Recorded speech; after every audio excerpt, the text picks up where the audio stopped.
Welcome to the Avon, Town of Avon Advisory Plan Commission meeting. If you are interested in having a copy of the agenda or the staff reports, they are available on the tables to the right of the audience. We will be conducting business as outlined on the agenda. From time to time, the board may deviate from the agenda. As president of this body, I will inform those in attendance of any deviations. This meeting is being recorded for the public record. Because of this, we request that personal conversations are kept to a minimum and all cell phones are set to vibrate with any phone calls taken outside of the chambers. This would be a good time to take out your cell phones. If you are interested in commenting during the public hearing, please sign up on the sheets located on the tables to the right of the audience. When your name is called, please step forward to the podium and state your name and address for the record. Please address your comments to the board and not to the staff or to the petitioner. Your comments should relate directly to the case at hand. Responses to public comments will be given once the hearing is closed. We do understand that there may be several persons who wish to speak. In order to keep the meeting running in a timely fashion, we would request that you not repeat previous comments. Thank you for your assistance in facilitating a respectful, fair, and timely meeting. Again, welcome to our meeting. Please stand for the pledge. I pledge allegiance to the flag of the United States of America and to the republic for which it stands, one nation, under God, indivisible, with liberty and justice for all.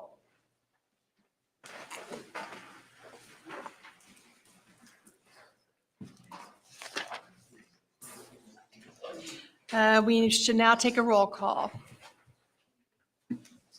Harold Heiser. Here. Dave Kaufman. Absent. Mason Pike. Here. Catherine Ransberg. Here. Ed Rosenbaum. Here. Paul Guggenberger. Absent. And is it my understanding that Paul is going to be in attendance but running late? Is that correct? Yes, that's correct. A little late, Okay, good. but I think when Paul comes, then Mr. Pike will leave because he's feeling a bit under the weather. So Okay, you'll only have 4 members at any as long one as we time. have a quorum, we're good to go. Right, but the only thing about it is that it does require a unanimous vote for an official action, one way or another. Okay, and that would be good for those of you who are here tonight to understand that in order for anything to pass, we will have to have a unanimous vote because we only have 4 members present. Let's move on to the approval of meeting minutes. Has everyone had an opportunity to review the meeting minutes from the April 25th meeting? And are there any suggested changes or edits? I did make an edit on number 3. You'll see I have like seconded by blank. Looks like I missed that. I have corrected that and that'll be reflected in the minutes that you will You're going to eventually send out an sign. amended minutes? Yes. Are there any other requested changes or edits or questions? Do you want? Okay, turn your microphone. Thank you. Okay. Let's take a roll. Let's take a call. Harold Heiser. 4. Mason Pike. 4. Catherine Ransberg. 4, Ed Rosenbaum. 4. and the motion carries. Do we have any committee reports? BZA, we had one variance of development standards that was approved. That was for the Ziggy's Coffee illuminated signage that's on 100 South and Dan Jones. And that was approved subject to some conditions that limited the time that they could be illuminated. And Okay. Any other committee reports? Town council reports? I think we have a representative here, maybe? Nothing to report. Okay, thank you so much. We're now moving on to the public comment. The public comment period is for the public to comment on items on the agenda that are not on a public hearing or on a specific matter within the council's jurisdiction. So do we have any public comments for items that are not on tonight's agenda? If not, then we will close the public comments.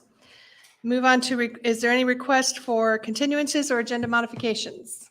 There are two, the petitioner, again, these are two cases that have already had a continuance. On this particular case, I believe the petitioner needs to make the request for a continuance. Okay, and they are here this evening to do so? They are. He's Okay. approaching the podium. Go ahead. Good evening, Madam President, members of the commission. My name is John Moore. My address is 50 South Meridian Street, Suite 700, Indianapolis, Indiana.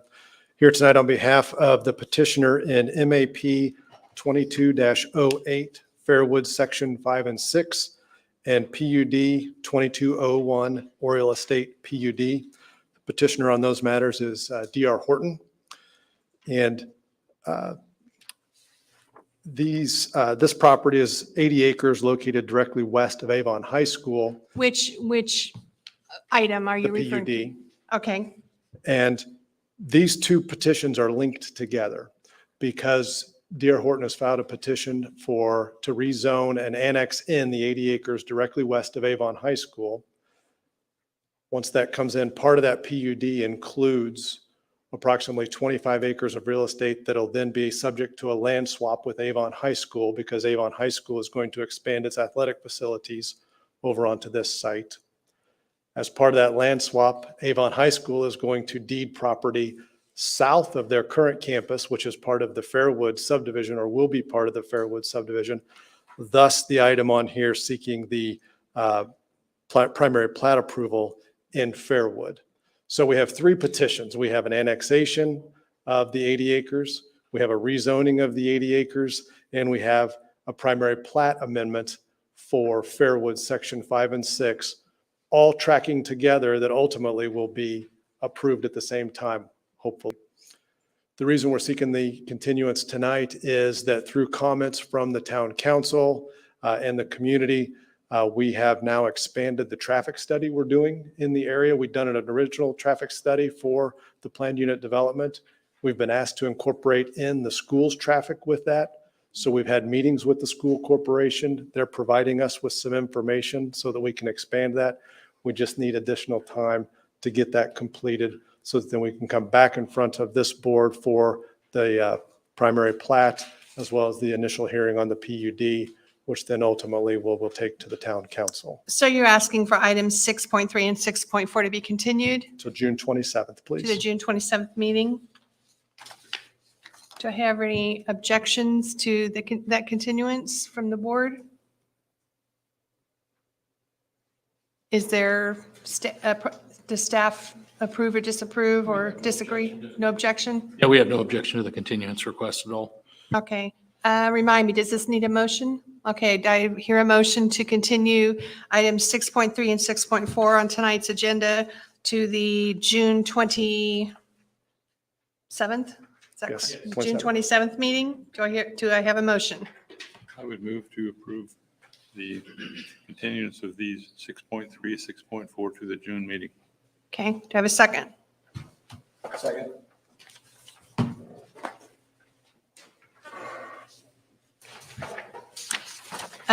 Take a vote. Harold Isaac, 4. Jason Pike. 4. Catherine Hansford, 4. Ed Rosenbaum. 4. Okay, Thank you. We'll see you next month. all righty, we'll see you then. Does anybody else who is here on tonight's agenda wish to, well, I guess we can do that one at a time. Okay, let's go to old business. First item is ZA 1701 Recreation Impact Fee. ZA 1701 Recreation Impact Fee Update. This is a request for approval of a resolution to the town council forwarding a positive recommendation of the proposed recreation impact fee study. Town manager is the petitioner in this particular case. I'll defer to the town manager for mine. Okay, and because we only have 4 members tonight, does the town manager wish to continue this to next month or go forward? I'll go ahead and take my chances. I hope you guys are supportive. Okay, go ahead. Thank you. Thanks. I appreciate being here tonight. I think we do have to open a public hearing as well, so I'll maybe speak briefly, and then if you guys would open the public hearing, and then I'll be happy to answer any other questions. The town currently has a recreation impact fee, and we have. Could you sorry. just go ahead and state your name and address Yes, again? Sorry. my name is Ryan Cannon, 6093 Lace Parkway, Avon, Indiana. The town has had a rec impact fee for 10 years now. When we do a study, we do a 10-year study, but the law actually requires that every 5 years it needs to be updated. So this is our third time basically updating our recreation impact fee.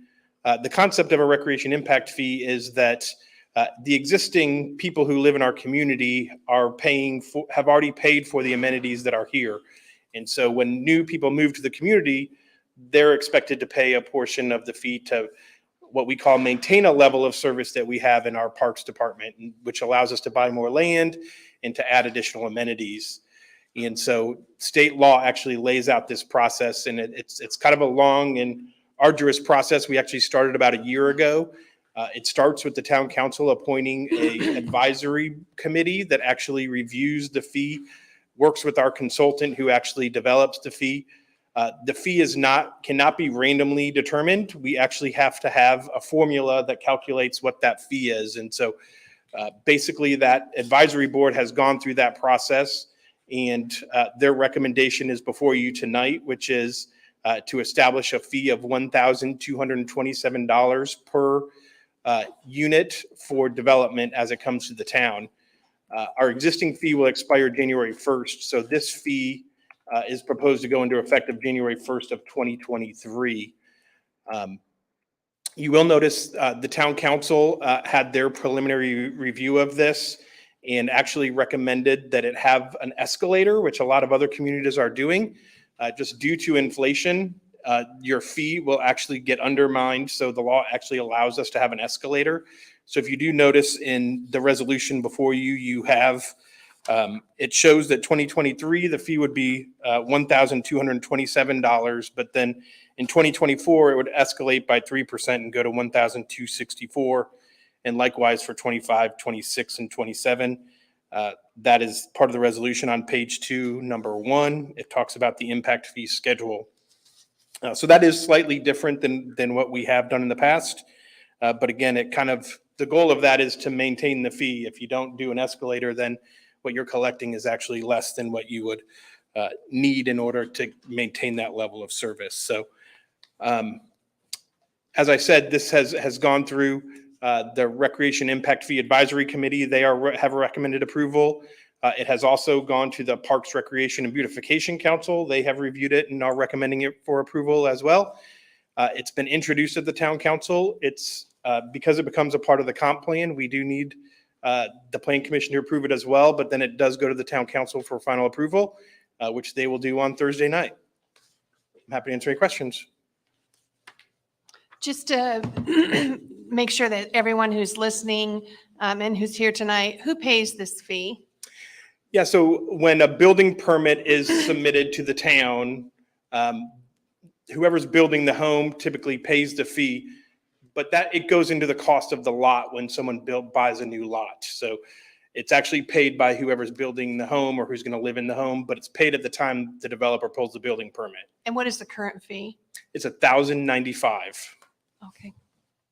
So if you do an addition or something like that, you don't get hit with this fee then? Correct. Nope. It's only for a new development. And apartments, duplexes, townhomes, they all pay it. They're considered one unit. And so if you have an apartment complex with 226 units, they pay 226 impact fees. And all goes to the parks? Is that correct? That's So it's restricted correct. funds for the parks to use only? Correct. And it's not only just parks, it's also for parks capital improvements. And so our impact fee actually has 5 categories. Different impact fees for communities can have different categories. Ours has 5, which it can be used for land, it can be used for trails and sidewalks, shelters, playgrounds, and then this year we actually added a 5th category, which is pickleball courts. So any money we raise can go to those 5 categories. But that's all within parks. Correct, yes. Yeah. But Exactly. none of it goes to roads. Is that correct? None of it goes to Roundabouts, roads. none of that. And Correct. there's no Yep. way we can do something like this for roads? You can, the law does allow a road impact fee. Yes, you have to do a study for it similar to this, but yes, you could do a road impact fee. But Avon doesn't have a road impact. We don't fee. currently have a road impact fee. That's correct. And where did the 3% escalation rate come from? That was a recommendation from our consultant. We know inflation is a lot higher at the moment, but at the same time, we don't want to draw the ire of the development community. So we felt like a conservative 3% was probably a good place to start. The town council did have a little bit of a debate of 5% versus 3%. They decided that they wanted to go with 3% because we haven't done this before. So they thought the more conservative number was a place to be, and then see where we were in 5 years. And then if we find in 5 years that we're not keeping up even with that 3%, that then we'd reconsider that number in another 5 years. Any other questions for the petitioner? Okay, I'll go ahead and we'll open it up to public hearing. If anyone would like to step forward and comment on this particular agenda item, we're opening the public hearing at 6:50. Has anybody signed up for comment? Is anybody present who would like to come forward and speak on this agenda item?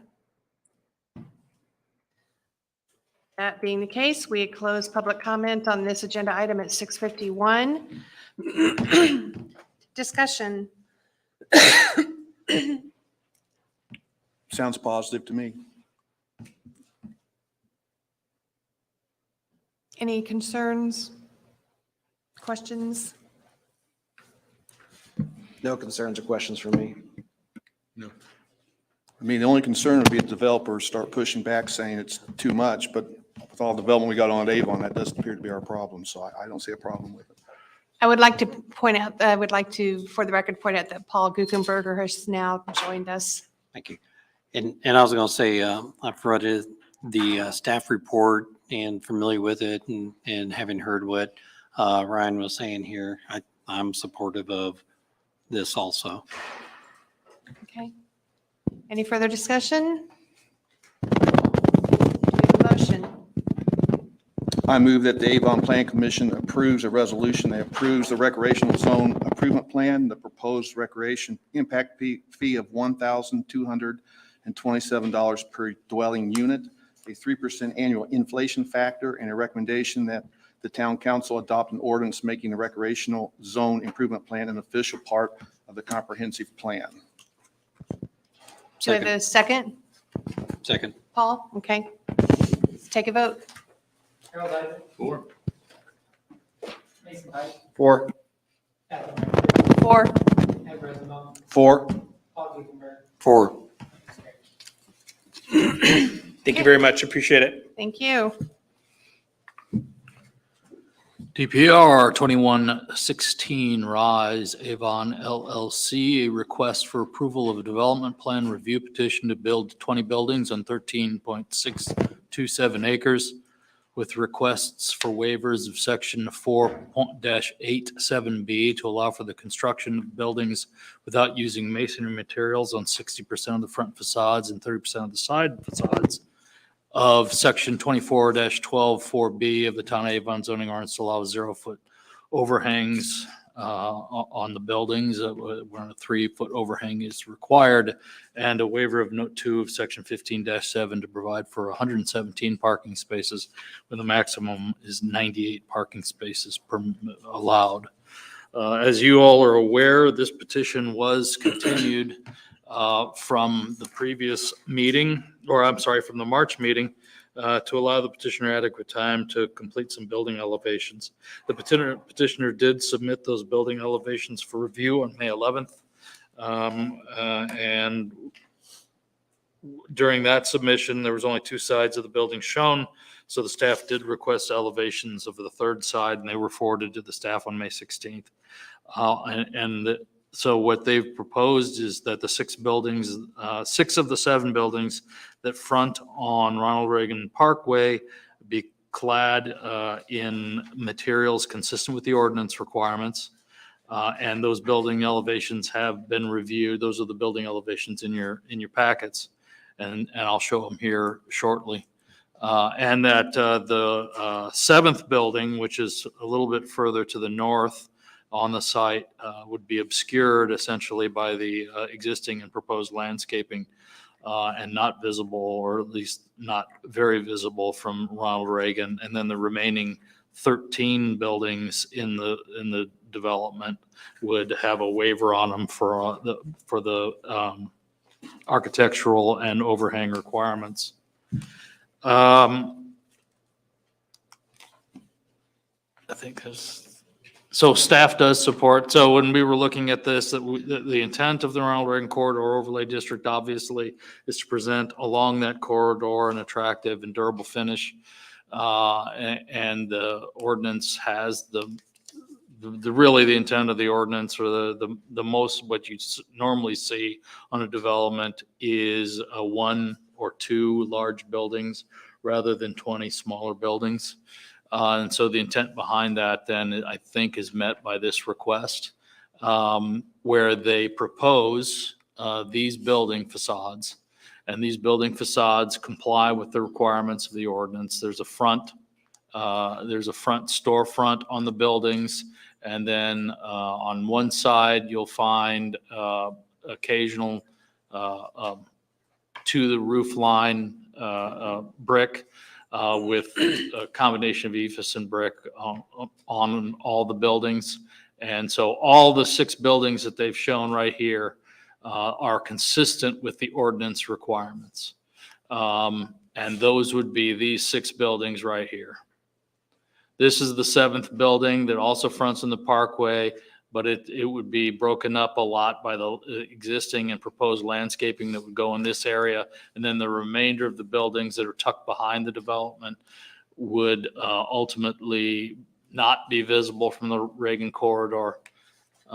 So we do recommend approval of all 3 requested waivers, and we do recommend approval of this development plan subject to the 3 standard conditions that we have on development plans. That revised plans comply with all the commitments, conditions noted as part of any approval grant, that the project receive any necessary review and approval by Crossroad Engineers on behalf of the town and Hendricks County Drainage Board, and the development will comply with all the relevant portions of the subdivision control ordinance, town code, and comments by Public Works, Fire Department, Crossroad Engineers at the pre-construction meeting. And with those conditions, I would be happy to answer any questions that you have. I have a question, and maybe my packet is different, or, because that is not the staff report that I read. Well, the staff report that you have in your file has an initial 2 paragraphs, and that was sort of the addition onto it. So there's 2 paragraphs in red at the very beginning of the staff report that go on. We basically got the elevations on the date that we had to mail these staff reports out to you. So I just added the two red paragraphs to the staff report and indicated that the remainder of the report, unfortunately, is identical to the previous version of the staff report, because we were struggling to get this packet out to you on Monday. So yeah, we do support the waivers, and we believe that it complies with the intent of the ordinance. So under waiver 1, we've got 1, 2, 3 out of the 4 justifications for the waiver have not been met, but, and in this you say staff recommends denial? We didn't revise the waiver standards in our staff report to reflect the amended petition, the amended filing that they did. So that the waivers, that was part of the remainder of the staff report. The remainder of the staff report was the original staff report that was on file at the time. And so it doesn't reflect the new information that we received on the date the packets were supposed to be. Okay, so you delivered are to. recommending that waivers 1, 2, and 3 be approved? Yes, we are. Yes, we are. Okay, And I apologize. I probably should have amended the staff report. We were just running short on time. sure. So I'm going to make a statement here that just like when a petitioner comes in here with last minute information, expects us to make a decision on something that we haven't reviewed, I have a hard time making a decision on last minute information regardless of which party it brings forward. So I'm uncomfortable of having read a staff report that recommended one thing, and now I'm hearing that a recommendation is different, and then having to make that decision on the fly here without having given consideration to the information that we had. So I find that puts us in a difficult situation. I apologize for that. So That's my fault. I would normally recommend a continuation for something like this. I normally would too, but I believe this is the fourth time we've been here, on the third or fourth time we've been here on this project. And I think a decision needs to be made one way or the other. We can't just continue to take a commission's time on this. I agree with you, Paul, but I also think we need to make a decision on this project. Well, then I'm going to ask Mitchell, is it appropriate and proper to abstain in a vote on something like this? Can commission members abstain, or do they have to vote for or against? They could abstain if they don't feel like they have adequate information to be able to vote one way or the other. Yes. Okay, thank you.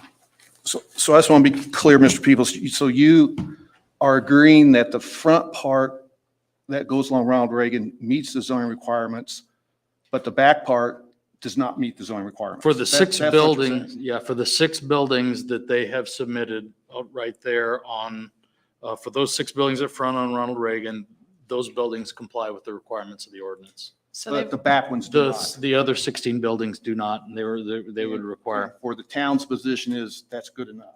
yes. That's- But why is that? That last time we talked, we were talking about all buildings complying with the ordinance. And I find it, we've just done a 180 from last time of the recommendation when we were looking at the entire development complying with the ordinance. I don't understand the change in how you view this. Well, I was doing it basically on the intent of the zoning ordinance and the idea that it presents a certain appearance from the Reagan corridor. And I felt that the buildings behind it would have been obscured either by the landscaping plan or by the existing buildings that do comply with the ordinance. And that was the reason for us changing our position on this one. Well, I have been by this place several times, and we've heard comments from residents in the area. I have no problem at all with the changes you recommend not being made, I guess. I think it'd be fine in that area behind everything else that's out there, and with the comments that we've heard, I would be in favor of approving it as recommended.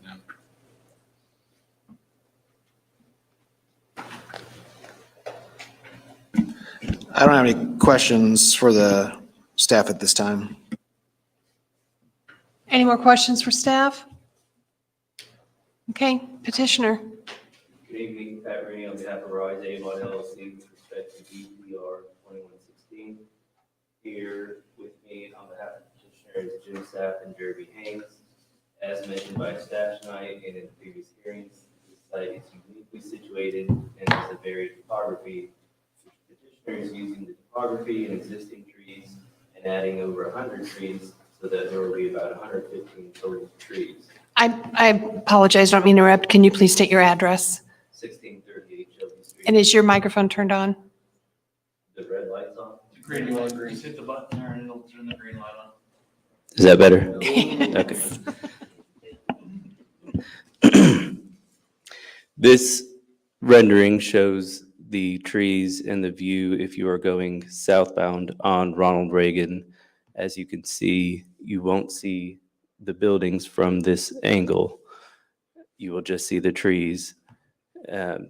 This rendering over there shows the storefronts, which we have updated as shown in these elevations so that we will now meet the 60% stone brick or ephes on the front of the buildings along Ronald Reagan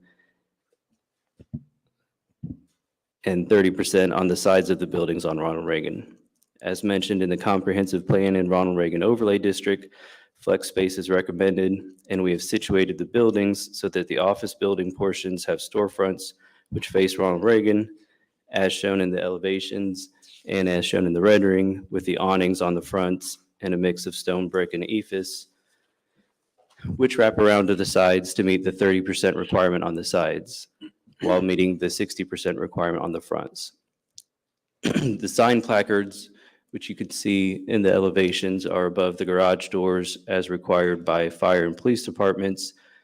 And that's another reason why we couldn't have awnings on the sides.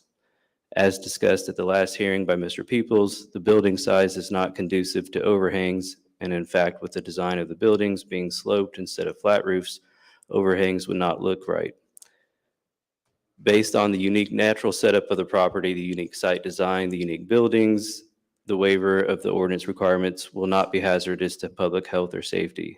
Due to the use of trucks and lifts, strict compliance would actually be hazardous and undesirable for the proposed development. Based on the new warehouses in the area, this development is compatible and is a desirous middle ground between the heavy industrial and residential and commercial. Flex space is specifically mentioned in the overlay district, and we have made a lot of movement based on staff and commission comments to update the site plan elevations and renderings, given the visibility only being of the front of the buildings and the fronts being the storefront and office space, along with the landscaping, and keeping the existing landscaping along with the new landscaping and trees. This site will be the most aesthetically pleasing and highest and best use if the waivers are granted. For all the foregoing reasons and all the reasons mentioned by staff, we respectfully request this petition be approved.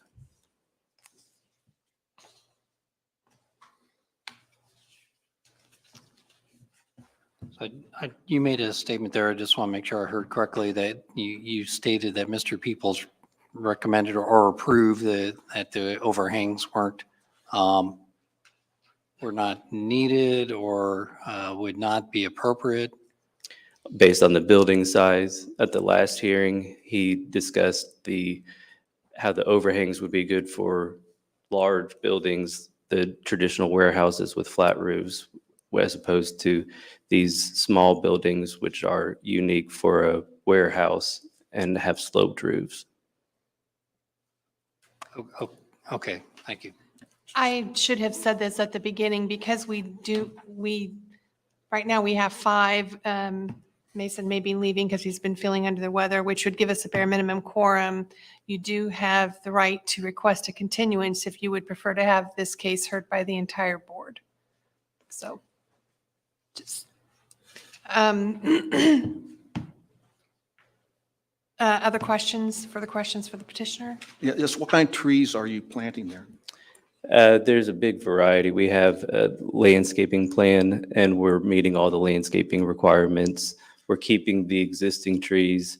What kind of trees are they? I think we have it back here. Give me one sec, sorry.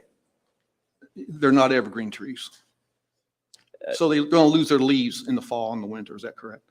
Some will be evergreens. Yeah, thank you. Yeah.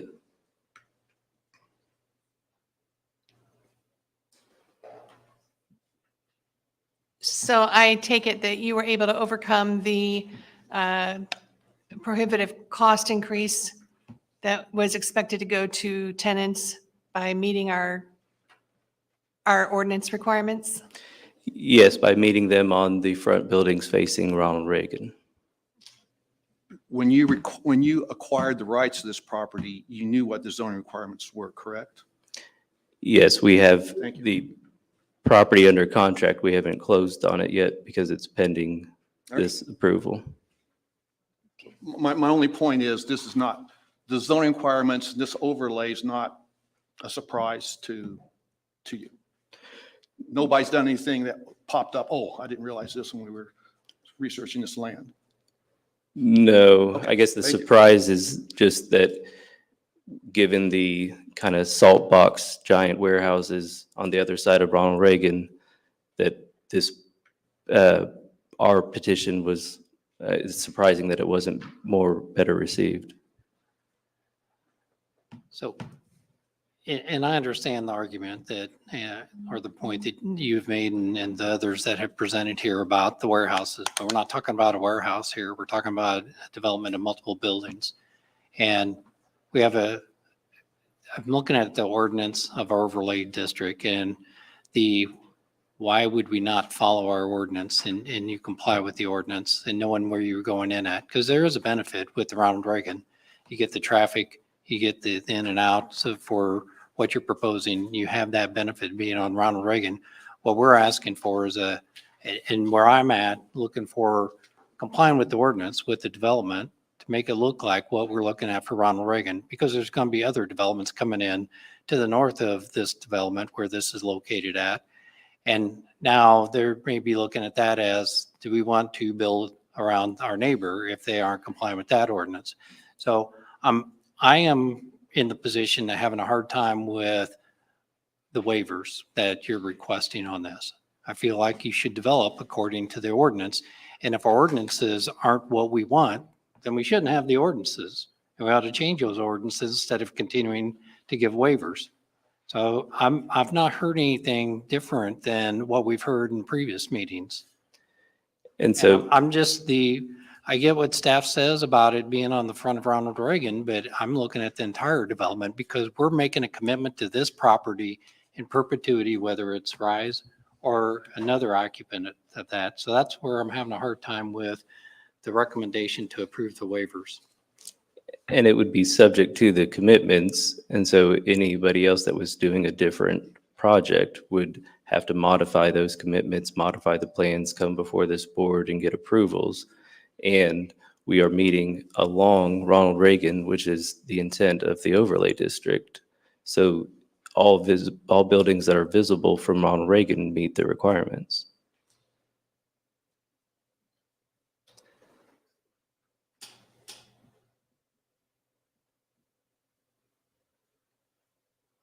Any further questions for the petitioner? Okay, we'll open this up to public hearing.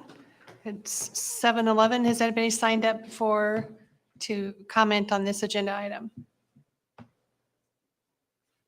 Jim Hatcher, is that who the? Yes. Oh, Hatcher? Okay.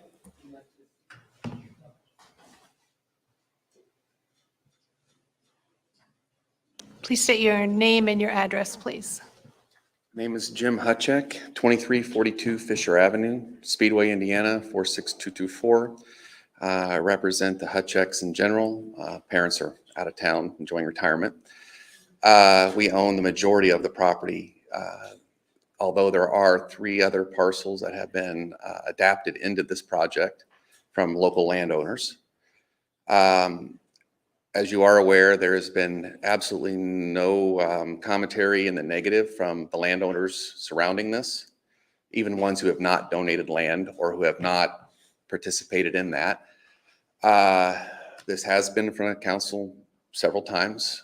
In fact, over the last 45 days, we've actually met with staff twice. I was actually there, my mother was there, to ensure that we were meeting the intent. To make sure there were no mistakes, to make sure when we came this time that everything that you guys would want or need or want to see met the intent and also was here to be demonstrated so that we could have a good meeting as far as moving forward. At least that was the hope. I understand what staff is asking. You know, they want the Ronald Reagan area to be beautiful. I get that. I know you don't want to hear about DRG and the differences. I get that as well. I do believe they've met the intent, in my opinion. I believe the other landowners believe that as well. Because what you see in a neighborhood is what you see when you walk up to a house, which is often why most houses get wrapped with brick in the front, but not in the back, because it's not advantageous. It's very costly to wrap an entire house in brick in this day and age. And to me, this is exactly what's happening here. Everything that is seen from the road, everything that's seen when a person walks up to the building is going to be seen in brick. Yes, the storage areas in the back are not, but they're for storage. Customers do not walk back there. It is solely for storing. And this project actually, to me, is something Avon has needed for decades. When we built our businesses, this didn't exist. Finding space close was almost impossible. And there are so many businesses that want to leap, that want to jump and be near Avon, but they can't because they can't afford the space. They can't afford the rent. So they're going outside Danville, they're going out past Clayton to hold their businesses because they can't find decent space in town. And this would give many businesses a leap out of their houses, out of their garages, and allow them to operate in your town and bring in additional revenue. I really feel this is a great plan for Avon to help encourage more businesses in Avon. And I think that's something that I would hope that you guys would like to have in Avon, is more businesses. Thank you. Mhm. Any further commentary any further public commentary? My name is Jim Sapp, 8070 Castleton Road, Indianapolis. I'm the developer. I'd like to ask the board for a 5-minute break so I can discuss this with my group. Any objection? Thank you. We'll be right back. Should we move on to the next item? We'll take a 5-minute recess. How's that? Thank you.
Let's bring the meeting back down to order. Are we back online? Okay, go ahead. Based on our discussions and the number of board members here, we would actually like to request a continuance. Is there any objection to the petitioner's request for a continuance? I would just like to note my position on the matter, if this is continued, that my understanding is there's 6 buildings that would be in compliance. Is that right, staff? The 6. That's correct. There'd be 6 of the 20 would be consistent with the ordinance requirements. Looking at the general site layout, it is in my opinion that building, and I apologize, my eyes are not as good as they used to be. Building 71, its setback is comparable to building 51. And so for me, if those 6 are in compliance, then that 7th one, the furthest northwest building would also need to be in compliance for me to, so that would be a condition, whether it was voted on today or next time. That one also is up against Ronald Reagan, and, you know, trees die, fall comes, that's still visible from Ronald Reagan. So that's my position. I just wanted to make that clear for the parties, but that would also need to come in compliance for me to support any approval of the Is waiver. building 71, which would be the 7th building, how does its purpose differ from the other 6? Because it's not on the main parking area like those ones. And as shown in the diagram, all you're really going to see is the trees on that one. You're not going to see the actual building, whereas the other ones, you would see the actual buildings, and they're more the storefronts and the office space. Because there's parking in front of it. Mm-hmm. And there's no big, and I'm assuming what you're saying is that because there's nothing to keep vegetation from being planted there, therefore a forest could be planted there to keep it from being seen. And is that the argument? That's how just the site, based on the topography and the design of the site, that's how it's set up. And then that building is also just warehouse, whereas these buildings are office. And so that's why you have the storefronts. Okay. And I understand and appreciate the petitioner's position on that. That being said, that is where I stand, that building would need to come in compliance with the other 6. So why are you asking the continuance? Based on what?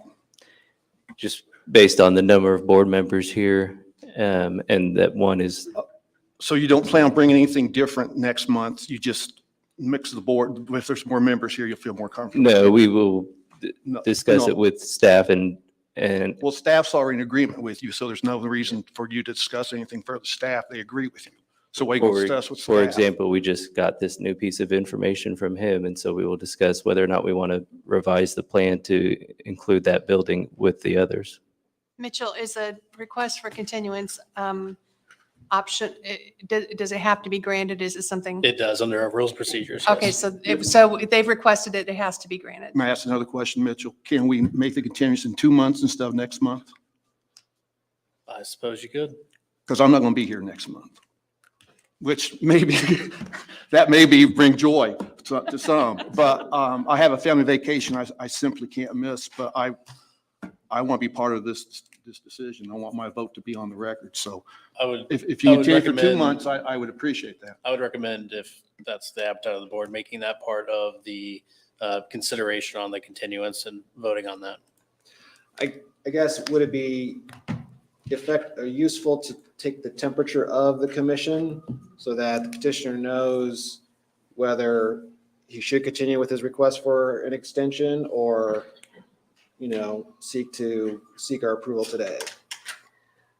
Well, And then we haven't had, so if there's any further discussion, then.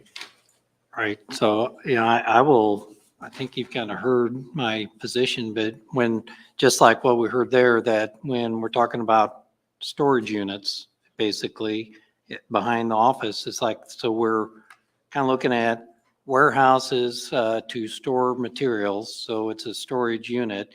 And that's where I'm, again, thinking there's a storage unit on Ronald Reagan where we're trying to attract businesses.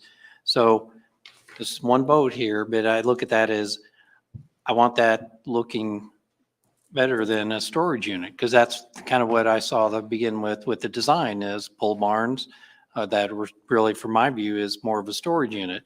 So trying to dress up what's on Ronald Reagan, and I'm like, Mason, anything you see from Ronald Reagan all year long, because trees lose their leaves. So there's the winter time, the fall, And as we move in spring, and even Building 73 is going to be visible from Ronald Reagan.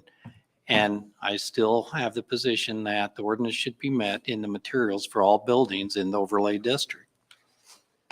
So Mason, if I could read, this is from our Unified Development Ordinance that we worked very hard on, put a lot of effort into, a lot of thoughts gone into it. It's just not something you blow off easily, I don't think, in my mind.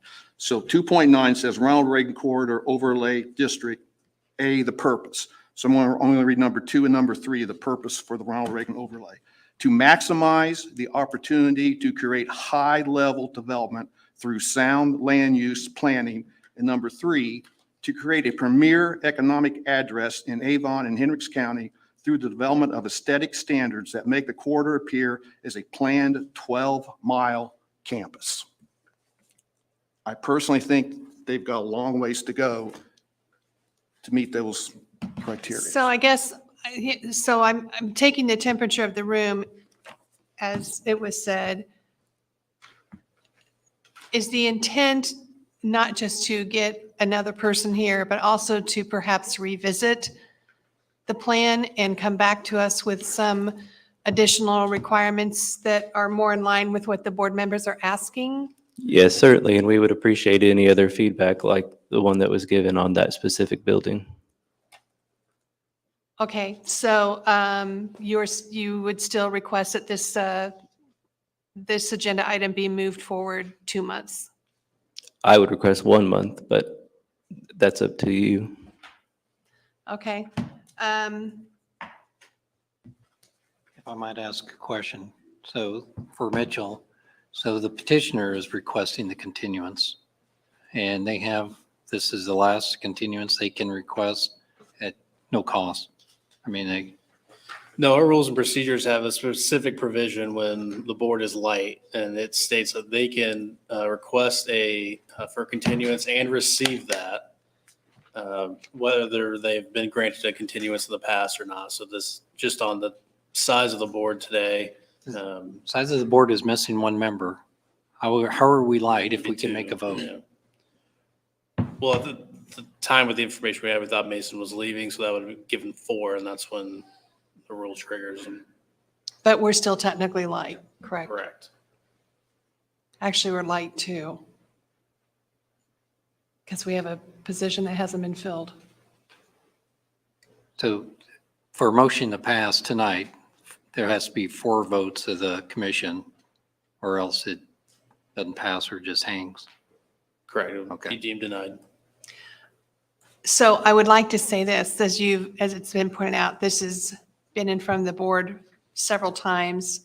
There's been some aggressive conversations about this.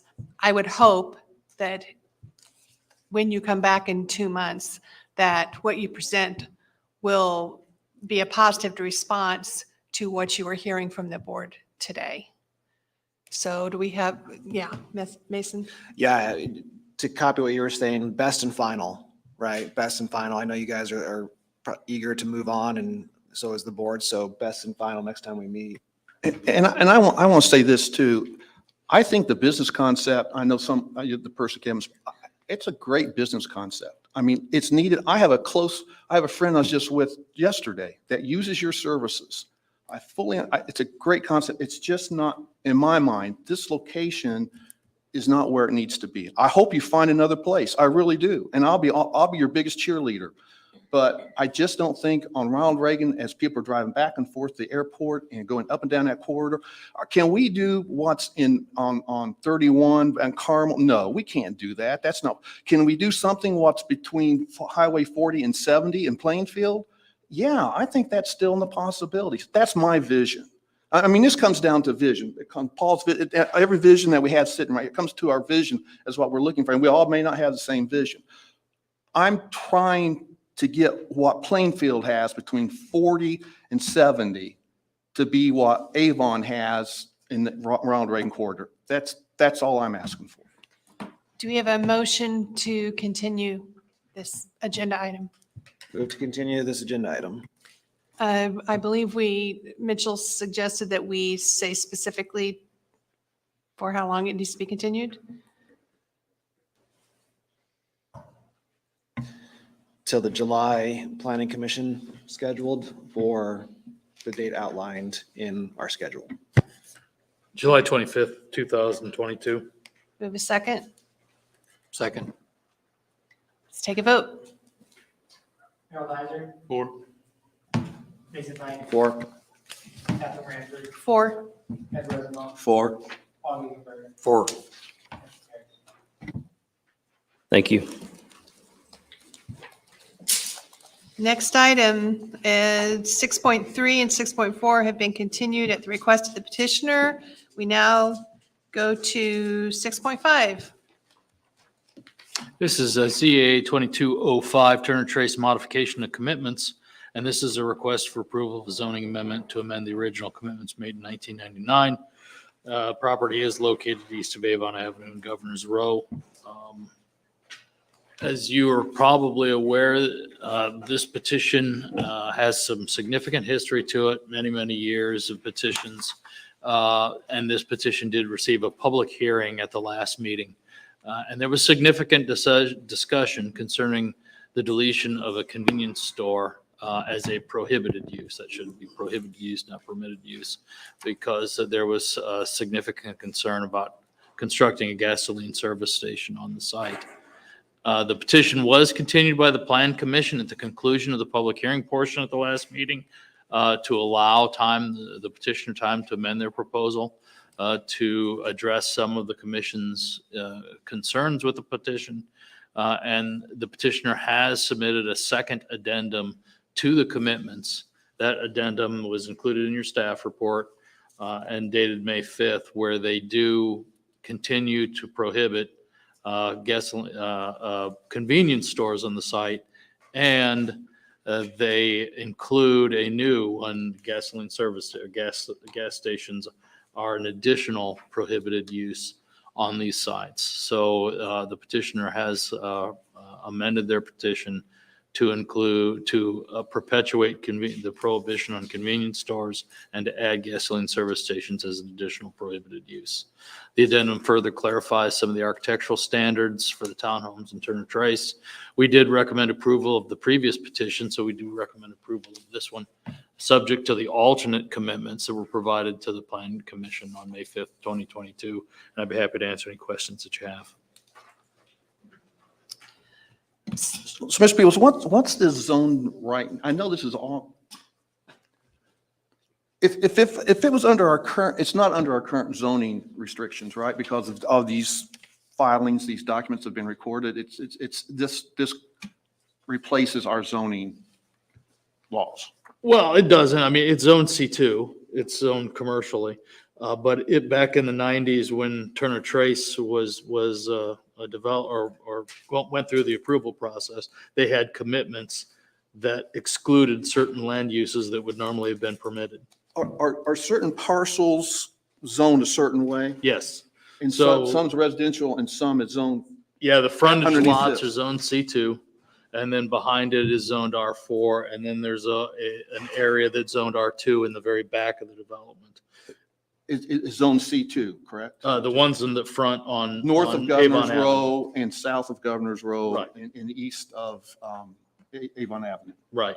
So is gas stations allowed under C2? They would be if there weren't for the commitment that's Except for on this. this property, right? Okay.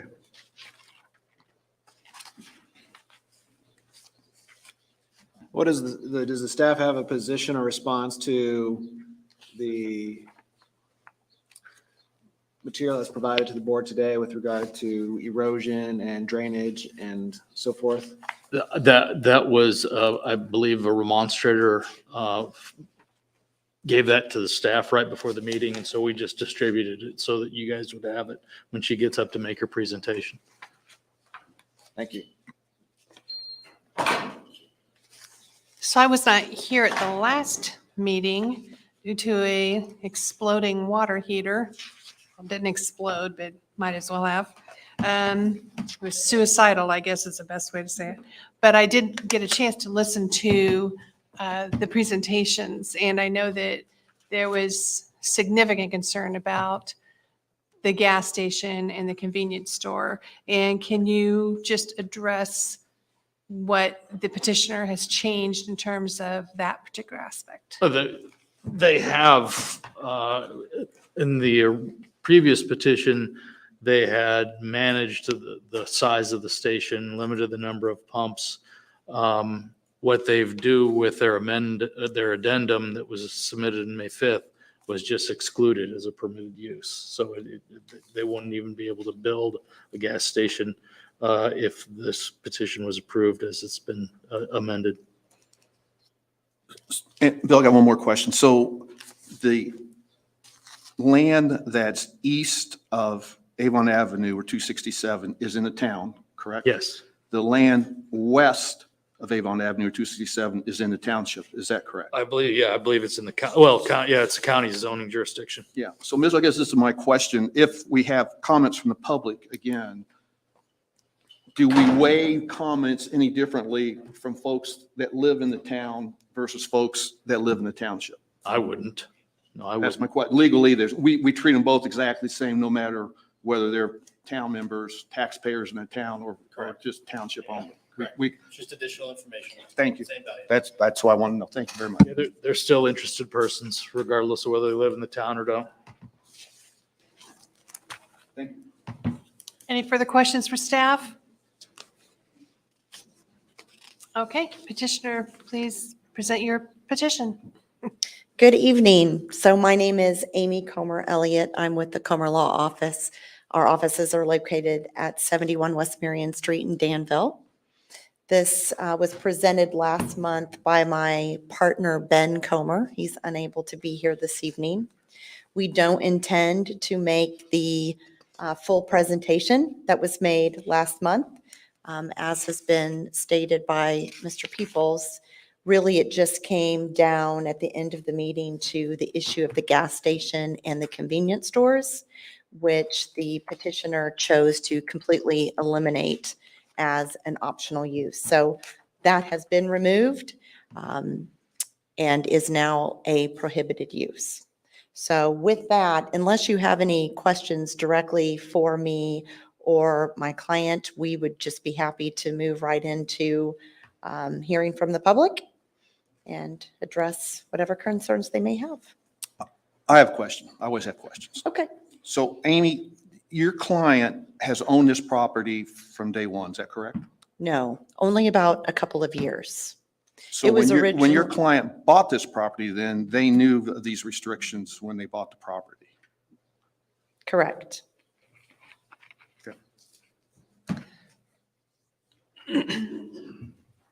Any further questions for the petitioner? Yeah. Do you have any idea why this was put in place? Why did they go to the effort to record all of it? I'm hoping you were the original one. I'm just confused as to why this whole thing, it just messes everything up in my mind. I can give you a little bit of background. Thank you. I recall when Turner Trace was originally zoned back in the late 90s by a couple of developers at that time, a couple local gentlemen, I believe.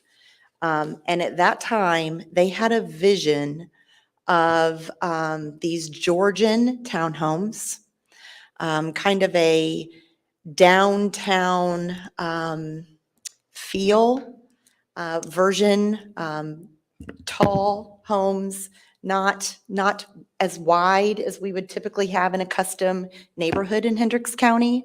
If you drive there now and you see what homes are there, you kind of get that feel. It's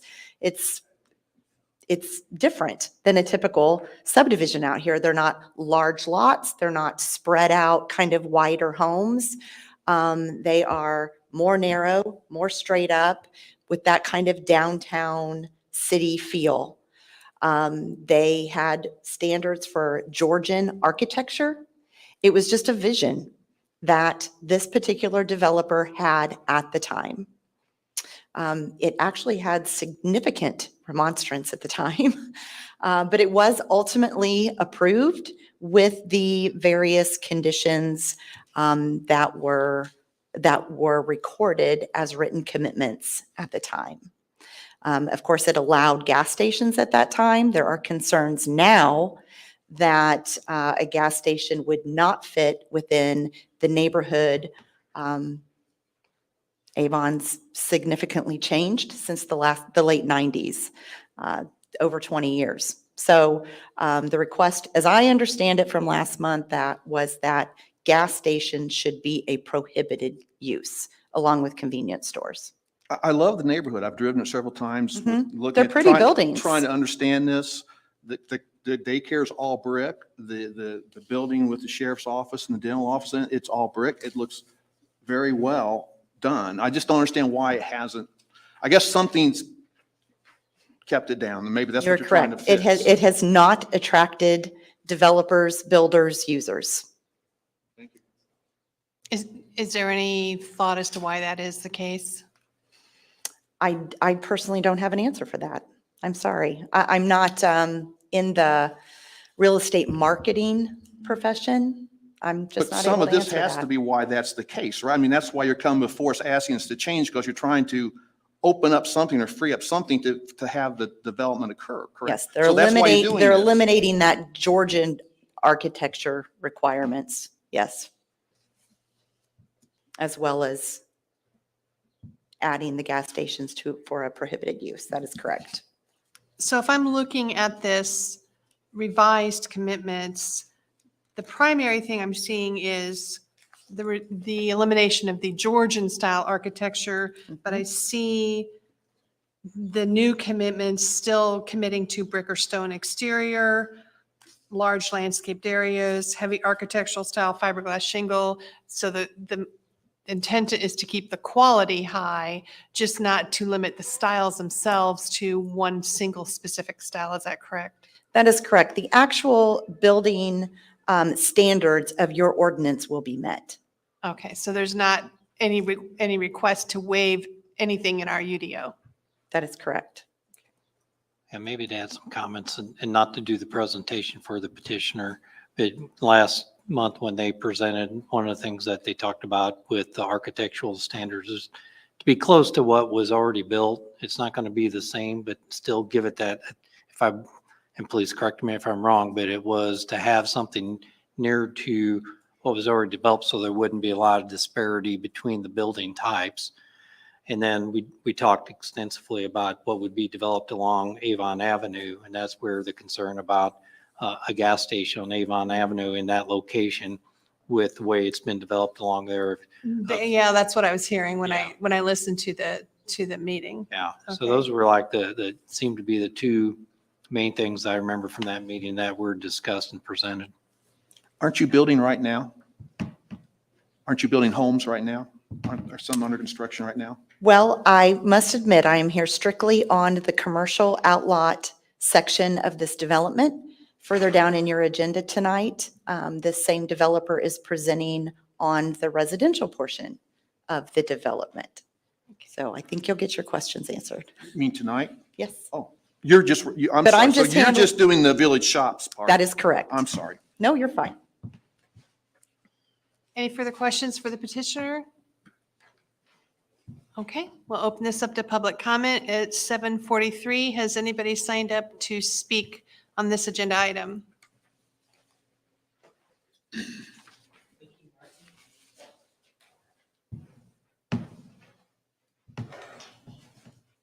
Hi, my name is Nikki Martin. I currently reside at 10774 Miller Drive, but I am currently in the process of buying the home at 1285 Hope Drive, Avon, Indiana. It's directly across the street in the next neighborhood over from this property.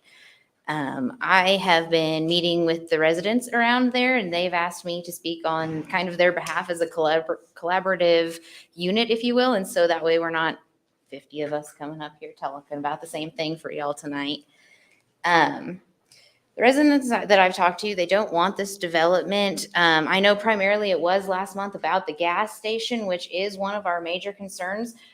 Primarily, it's the drainage. The packet that I sent, and I apologize for putting it in so late, has a lot of pictures of the current property, or excuse me, the current roadway conditions of Avon Avenue itself. I know Turner Trace has been trying to develop this property since 1999. With that being said, nothing has been done with these roads since 1999. I know there was a few drainage modifications, some new sidewalks that have been added on the west side of Avon Avenue, directly across from the property. That being said, I can speak to one of the property owners who has the new sidewalk in there. It's actually made her property, we call it the duck pond now, where water will filter straight into her yard, go all the way down Price Drive into my future property, 1285. From there, because of the topography of the neighborhood, all of the stormwater pools in that area and goes across the street to another neighbor's yard as well. So drainage issues are a major concern for us of anything of such magnitude being built across the street, but also the erosion control underneath the road itself, as well as the stormwater system. I have a PowerPoint presentation. Like I said, I passed it out to you guys in color. Primarily, it's just the pictures of the road. All I did was walk down, up and down. The first pictures that you'll see are for May 17th. I went to a website called Weather Underground, which has a history of rain events. 0.04 inches of rain fell that particular day while I was walking up and down the property. And let me tell you, I got pretty wet just standing on the side of the road, splashed back from the cars, just the congestion. And it wasn't even during a busy time it was about 6 o'clock at night. Later on that weekend on the 17th, it rained further. So you will see more pictures, more primarily of the neighborhood that I am trying to speak on behalf of.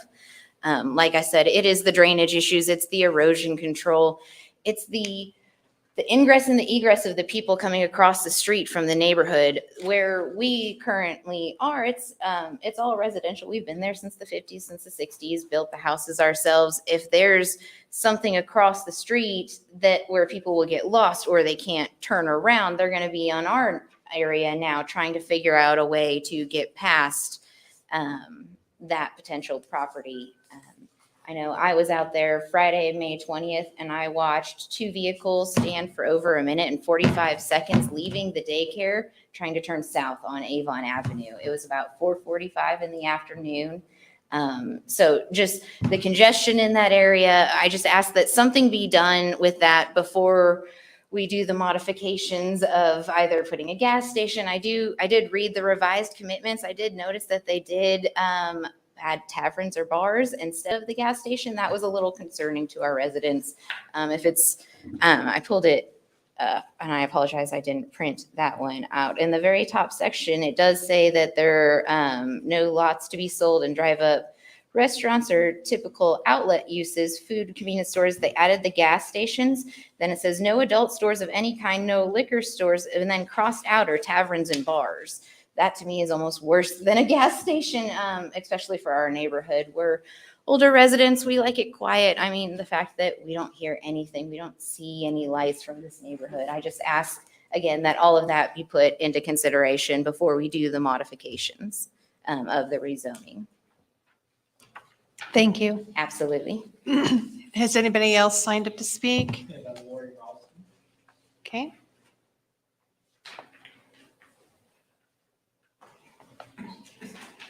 Hello, Lori Ralston, excuse me, 1311 South Avon Avenue.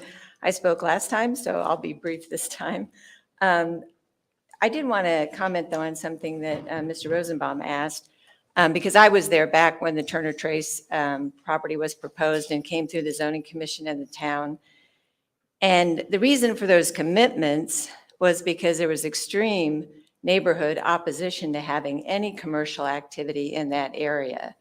And I think that's really what drove putting those commitments in place as a kind of compromise for having what was totally a residential area and agricultural area being rezoned to have that commercial component.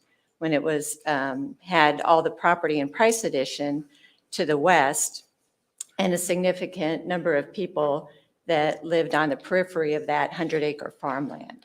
So that's why I believe those commitments were put in place and it wasn't just left as standard C2 zoning. As far as a gas station, I think that we felt that an auto service center would cover a gas station. So I don't think anybody was really thinking that a gas station could be there. Having said that, I'm very glad that it's been added now as something that is not going to be an allowed use. But there are a couple of things that still concern me that were crossed out. The taverns and the bars, as the previous person mentioned, those are a concern to me because this is a neighborhood with lots of children. It's a neighborhood that is within or less than a mile from the high school and within a mile of 3 elementary schools. And I don't mind having a restaurant if that restaurant serves alcohol, but it's family friendly. So kids can come in there. It's not a place where people primarily go to drink and then from that are going to leave and drive. On some of the roads that we've talked about have really not been improved in a long time and are likely to have, kids and families that are traveling along those. It's a primary corridor for a lot of school buses because you've got the 3 corners going on there, where you've got Hickory and Cedar, I think it is, you've got Pine Tree, and then you've got the high school. And that makes a circle. You can see all the buses coming around 4 times a day because they have different schedules. So I would really ask that taverns and bars not be allowed. And I'm also have the same concern for drive-throughs. I know you can't have a drive-through here, but I was told that if it's a multi-tenant building, it would have a business that could have a drive-up window. So I think whatever we can do to reduce the traffic, eliminate a lot of that during school hours, and also keep it more quiet and peaceful at night. So thank you very much. Thank you. Has anybody else signed up to speak? Shirley Eagle, but it looks like it may have been crossed out.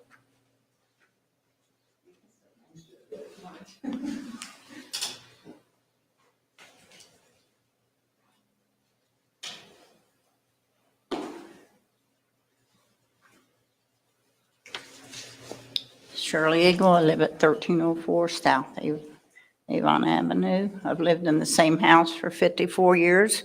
I've lived here and have 9 different addresses since we've lived there. Not many people can say that. My property is the one that floods at the corner of Park and 267 since they and they were supposed to put a culvert under that. And the guy said, oh no, that was pouring the concrete. And now my property, I cannot mow down there because it stays flooded.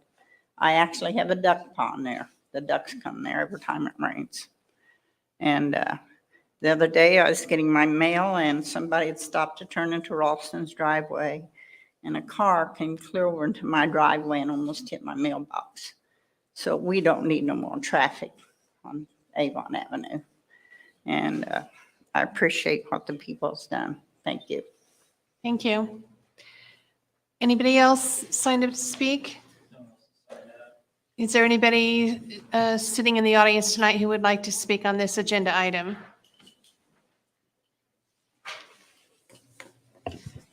Good evening, Bob Culler, 1483 Laurel Oak Avenue, Avon, Indiana, representing the Coalition for Responsible Growth. You received in your packet a letter from the coalition signed by myself in regards to the townhouses. We felt that the commercial area was pretty well covered by all the residents, by the way. We appreciate that the developer has committed to a higher good standard. However, being on the UDO committee and putting that all together myself also, I would prefer if in the motion that we would state that the townhouses would meet our current UDO standards or exceed. And that's just what our personal feeling was on that respect. And thank you very much. Thank you. Is there anybody else present who would like to speak on this agenda item?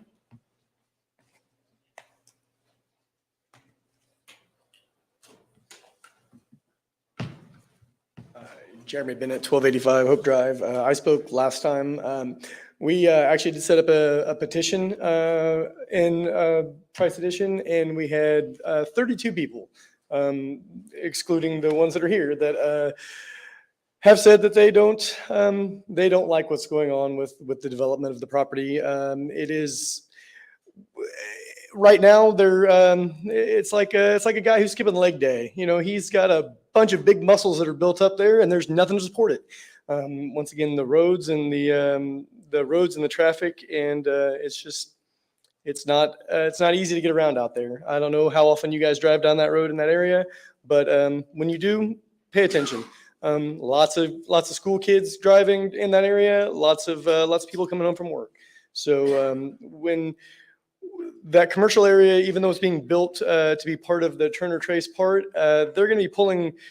You can't support a business with just the people from those 40 or 50, houses they're going to be built. So they're going to be pulling people from all over the place. Most people that live in that area, they're not concerned about being, 3 minutes closer to a gallon of milk. They're concerned about, 30 more people driving past their house every day. So that's it. Thank you. Thank you. Is there anybody else who would like to speak? Rick Florkey, 7204 Cambridge Place. I live within Turner Trace. I don't have as many problems with the development because that was going to go when we bought the house. We knew that. My only concern would be, and I don't know if this commission has anything to do with this, the school bus stop is at Bristol Place and Governor's Row. Excuse me. And people blow by that stop sign all the time. Mostly the parents from the daycare are the ones I see doing it the most. And I would like to see some speed bumps along the road to help stop some of that. And also the kids from the high school pull up at our roundabout on both sides of the road and they drag race down that road all the time. I've seen it many times. So that's another concern with adding more traffic onto that road. And also, like others have said, the drainage on the road on Avon Avenue, the walkway that was put in, there's always tire tracks on that from cars running off of Avon Avenue onto that road. So I would agree with additional traffic being an issue with the road in the condition it's currently in. That's it. Thank you. Is there anybody else who would like to speak?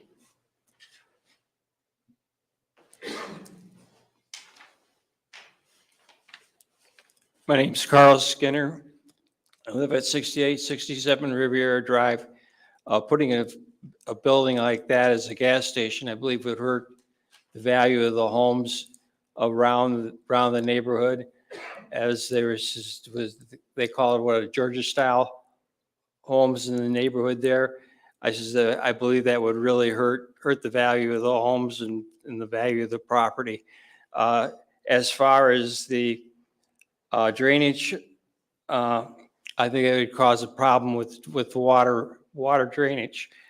I can't see putting anything in like that at all because the road isn't designed for having something like that. We need at least 3 lanes and 3-lane road to have something like that. So you can would have a good flow of traffic. This is anytime after 3 o'clock, 3 or 4 o'clock. I says that it becomes almost packed and you can't drive down the road without running problems. That would create more problems in driving, putting a gas station in there.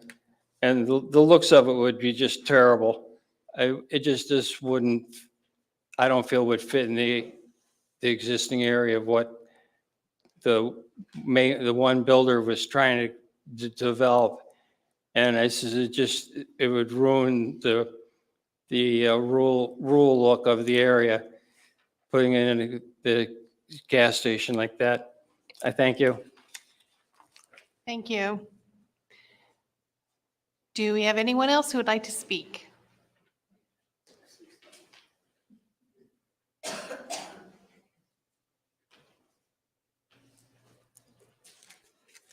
Ronald Porter, 1284 Hope Drive, Avon, Indiana. I would like to speak on a safety issue that all this is causing. Something that I saw as they were putting that roundabout in and how traffic was built up. And any additional thing that would cause more traffic causes hazard coming through our neighborhood. Because people, when they need to get somewhere in a hurry, they cut through the Price Addition. And they're not watching the speed limit. And we do have a speed limit there. And it's kind of dangerous, especially when you got people walking and you got children in the neighborhood. So that's it for me. Thank you. Thank you. There any further comments from the public? In that case, I close public hearing at 7:59. Discussion. So we're just talking about the village shops part right now? Is that what we're doing?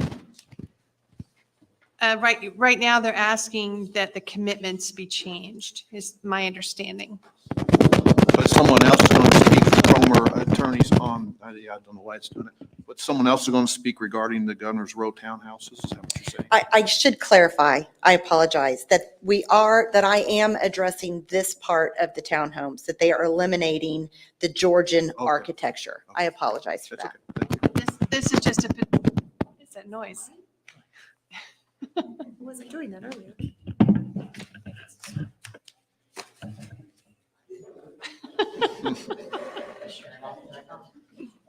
We have poltergeist in our town hall. So do you have a copy of the red line version? We do. Okay, okay. So you can see what has been removed is that Georgian architecture, grilled windows, the period lighting. Oh, thank you. We'll try this one. And some of it's, so that entire paragraph has been eliminated, but a lot of those items have been added in as bullet points below. Can you, other than the specific to Georgian architecture, is there anything else that has not been added in? Is this basically just removing the Georgia architecture, or are there other commitment changes? I believe it eliminates the flower boxes. Hold on a second. Let me verify that. Decorative details? Yes, yes, the decorative details.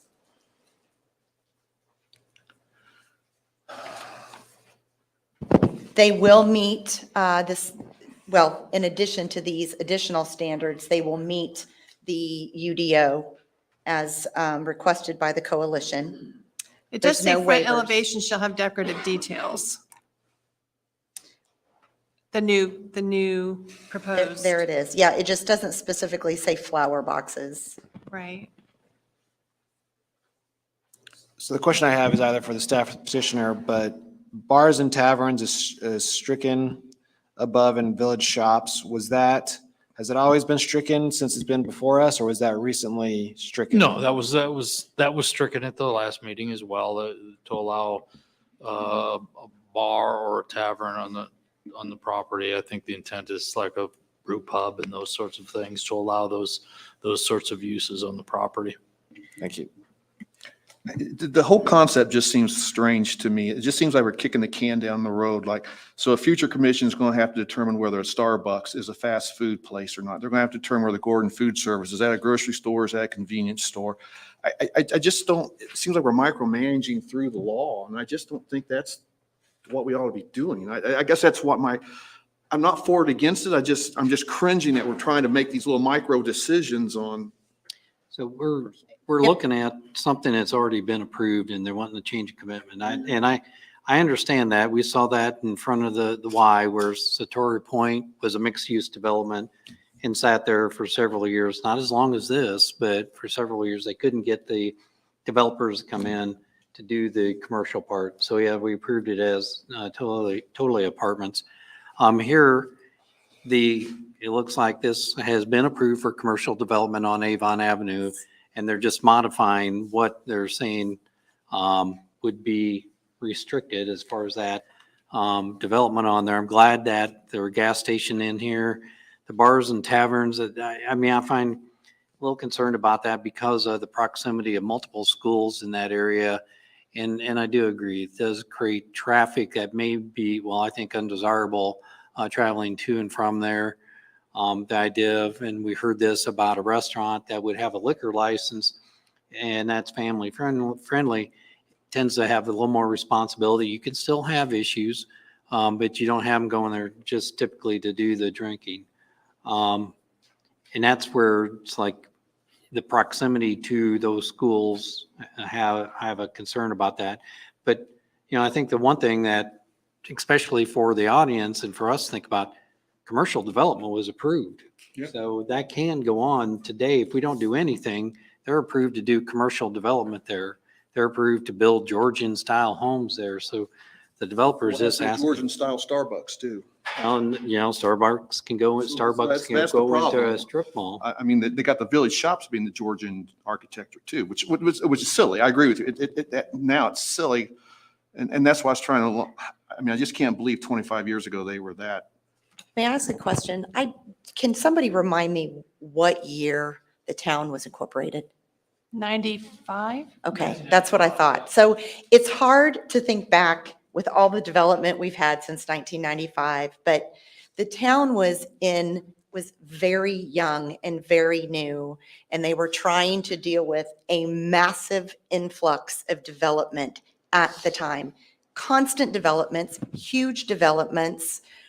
This one, it was of particular concern, remonstrance, and it is hard to remember now. I do remember that the developers had this vision, this unique vision, but it did have very high standards because that was the only way at a time when Avon was just starting to develop, that if they were being developed in areas that had existing homes, they were required to meet some decently high standards because it wasn't just a farm field surrounded by farm fields. And it's kind of hard to remember that now.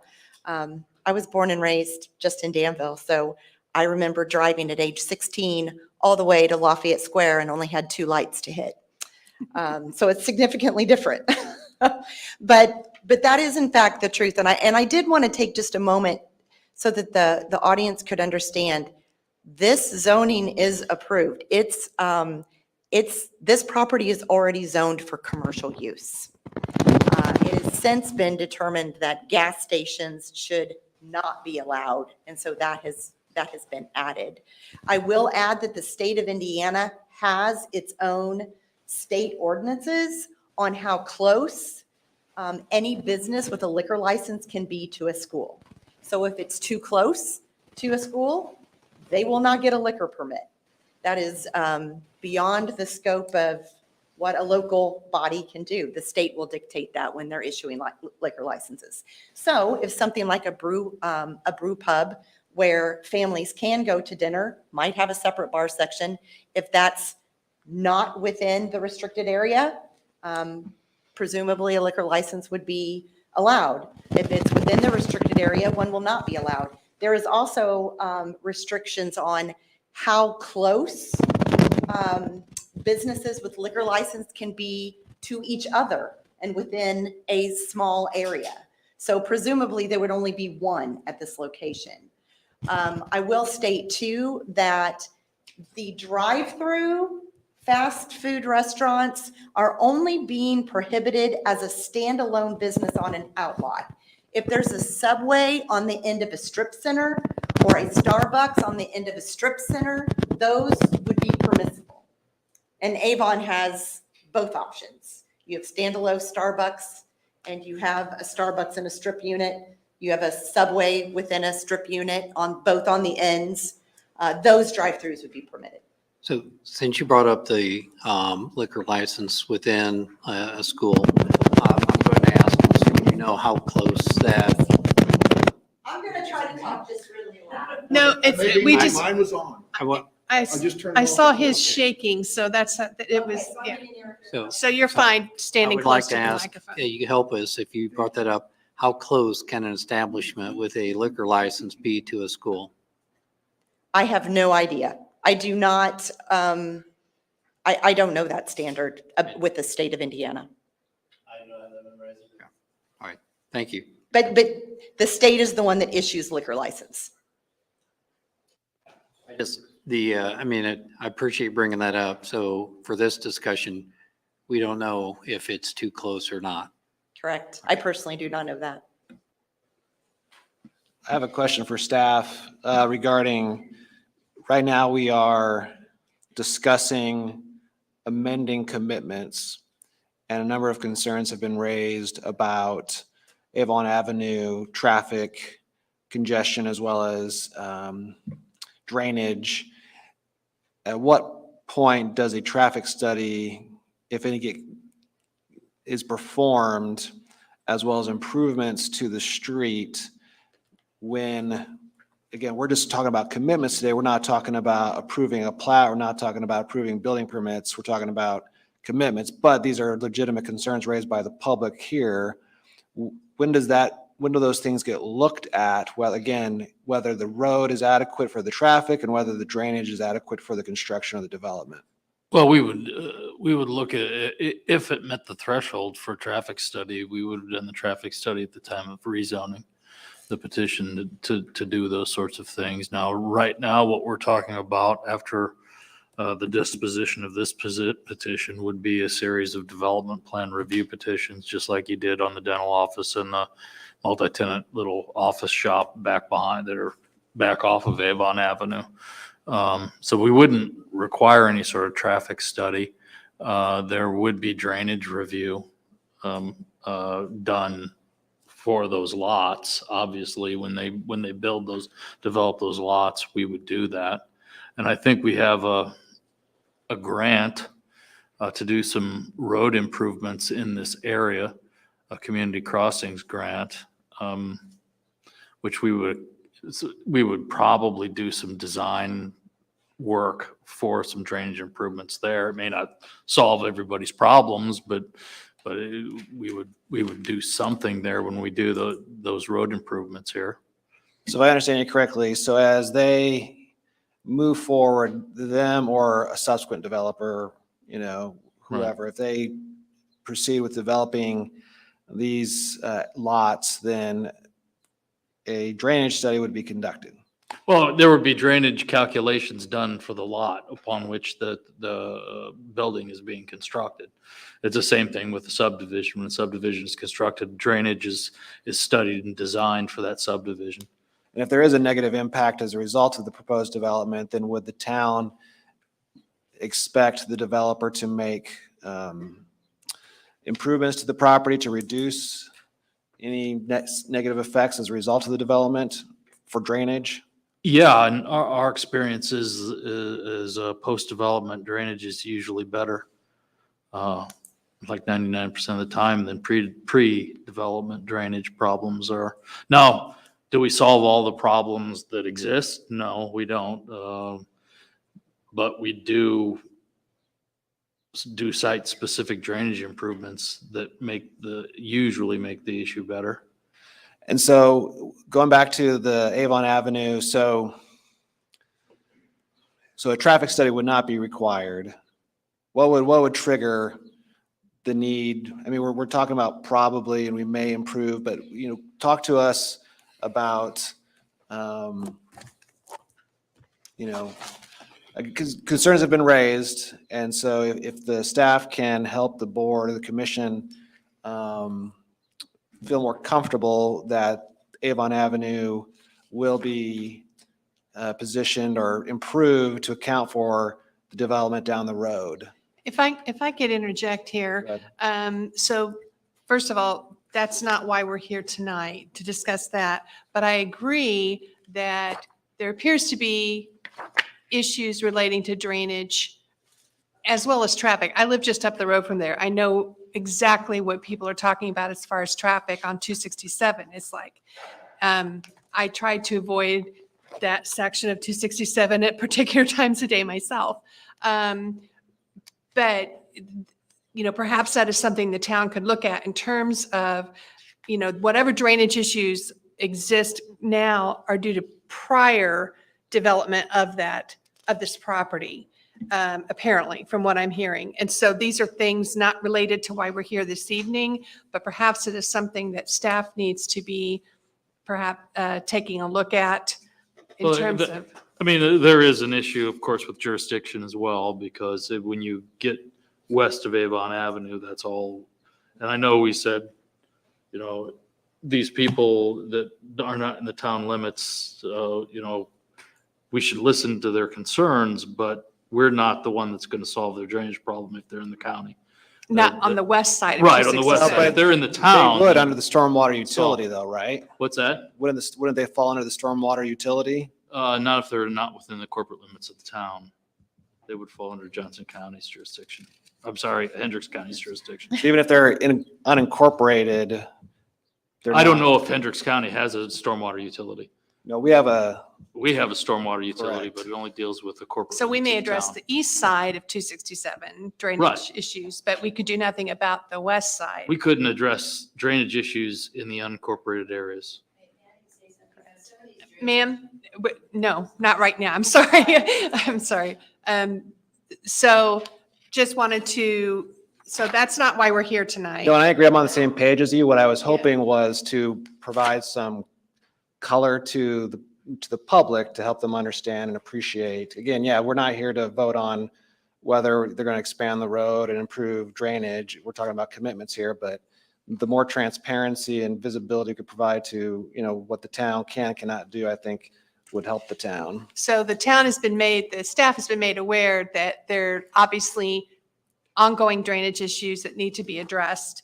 And perhaps the public should be taking the time to send letters to the town staff asking that a traffic study or that a drainage study be done. But that's not why we're here this evening. But this is why we have public comment, so that these issues are made aware and so that we can perhaps address it in a more appropriate manner. So, Right, and I think Mason's point is they need to contact the township if they're west of Avon Avenue. the county. We can't help you if you're east, or the county, whoever's in. The county would It'd be the county surveyor's office. Yeah. That's who you would want to contact. So, okay. Any further discussion? I guess we're back to, as we look at the commitments, that are we comfortable with the changes in the commitments? I'm comfortable with all of them, including taverns and bars. This is at 1995. I don't, we see beer pubs and wine bars are becoming very commonplace. Any request to have a tavern or a bar, and I would love to know what the legal definition is of a tavern or a bar versus I know it has to do with percentage of food that is served and that sort of thing, but they would still have to go through the approval process themselves in order to be granted a liquor license and to open up business in here. So I personally don't object to that because there's a whole lot of hoops they'd have to jump through. I am glad to see that gas stations were added to the prohibited. I appreciate the petitioner's willingness to implement the UDO standards, but I would just, again, if it's not in writing, it doesn't count. So put that in writing, add that as a commitment that they would, at a minimum, meet UDO standards. Is there any objection to that from the petitioner? No, I mean, by your ordinance, we're required to unless we seek a waiver. This is preempting a waiver. Okay. I have no objection to adding it. Do you have any further discussion? Do we have a motion? Mason, you better make the motion. Are you going to add that? Well, now I have to look at Mitchell. Can I preempt their ability to seek a waiver by putting in a commitment? They would have to come back and modify the commitment Mhm. and then Okay. seek a waiver. So they have to go through two steps, but as long as the petitioner's agreeable to that, then I'm fine with that. Okay, just want to make sure I wasn't compelling them to waiver right or anything. Can they modify it tonight? Is that what she's doing right now? I mean, I really don't want to continue. I won't be able to type it and submit it in typed form tonight. Yeah, let's take care of it tonight. Plus, this is just a recommendation to your town council. So once the ordinance gets to the town council, it can be added to the ordinance at that time into the list. Presuming there's no further discussion, I move that we approve the ZA 22-05 Turner Trace modification of commitments, a request for approval of a zoning amendment to amend the original commitments made in 1999, subject to the following conditions. One, subject to the alternate commitments provided to the planning director on May 5th, 2022, as attached within the staff report. And two, that the petitioner agrees to add to the commitments to comply with the UDO standards as outlined in the town's code.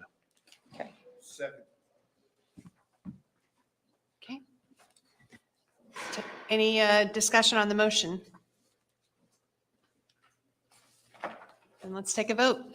Harold Iser, For. Mason Pike, For. Catherine Ransford, 4. Edward Avon, For. Bob Wickenberg, For. Okay, thank you very much. Thank you for your time and attention and consideration this evening. I appreciate it. We move on to new business. 7.1, Mr. Peoples. All right, so this is DPR 2204, the Holiday Inn Express. This is a request for approval of development plan review for a 4-story 96-room Holiday Inn Express with a reduction in the west property line buffer as required by section 16-11.4B. And it should be noted that the petitioner filed revised plans on this thing subsequent to the staff report going out. And the revised plans did address some of the issues that were brought up in the staff report. So there's a significant land use history. I won't go through all of these. This lot 4 has been subdivided several times over the last few years. This is a request for development plan review to construct a 4-story hotel on the property. As I said, subsequent to publishing this staff report, the petitioner has submitted revised plans, which shows an expanded buffer yard along the west property line. Originally, as it was submitted, it was approximately 7 feet in width. The amended plan has expanded that buffer yard out to a little bit more than 22 feet in width. And the landscaping elements within that buffer yard are consistent with the ordinance requirements. The ordinance does require a 30-foot buffer, so the waiver that is pending before you still applies. It's just now, instead of a 7-foot buffer, it's now a 22 and a fraction buffer. The revised plans do show the required bicycle racks that was going to be a condition on the approval of this. And the photometric plans was not submitted with either the initial or the revised plans. So we do recommend approval of the waiver request. We believe the intent of the waiver is consistent with the intent of the ordinance. There was originally proposed a basically dense evergreen screen along that. That screen is still on there, but there's also now a wider landscape yard. And so we do recommend approval of the requested waiver. And we do recommend approval of this development plan. We believe this development plan, other than the waiver, complies with the requirements of the ordinance. We have the 3 standard conditions we always ask for, but we've added that a photometric plan shall be reviewed and approved by the zoning administrator prior to scheduling a pre-construction meeting for this project. With those, I would be happy to answer any questions that you have. Before we go any further, I would like to remind the petitioner or first announce that we are now down to 4 board members, which means it would have to be, any approval of this petition would have to be unanimous. And you do have the right to request a continuance to the next meeting based upon the reduction in the board membership, if you'd like. Okay. Questions for staff?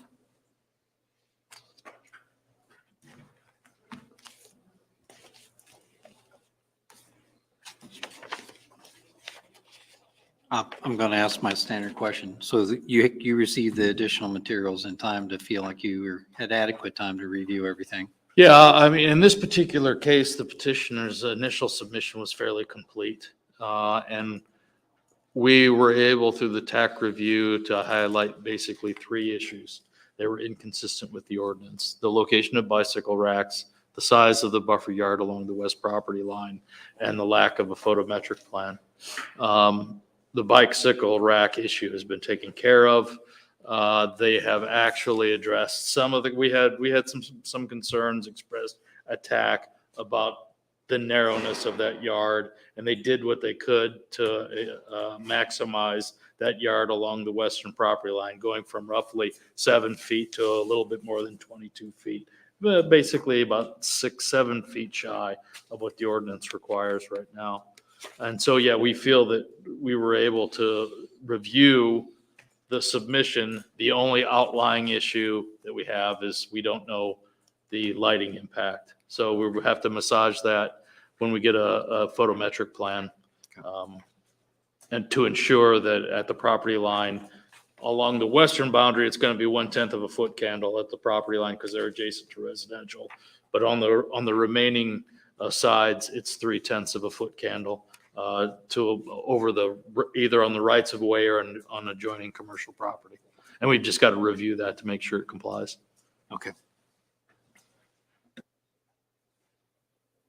This is across from Sartori Place, is that correct? That's right, yeah. Okay, on the south side. Okay. And do we have a photo of the site itself? I see this little tiny picture here. Oh, there, okay, thank you. I was looking at this instead. Yeah.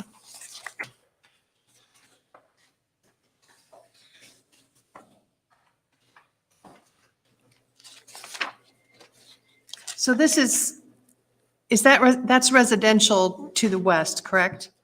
That is correct, yeah. There's single-family residential development. That looks like it's mostly surrounded by commercial. It is, yeah. To the north, northeast, east, southeast, and south, it's all commercial. What are those businesses, those three?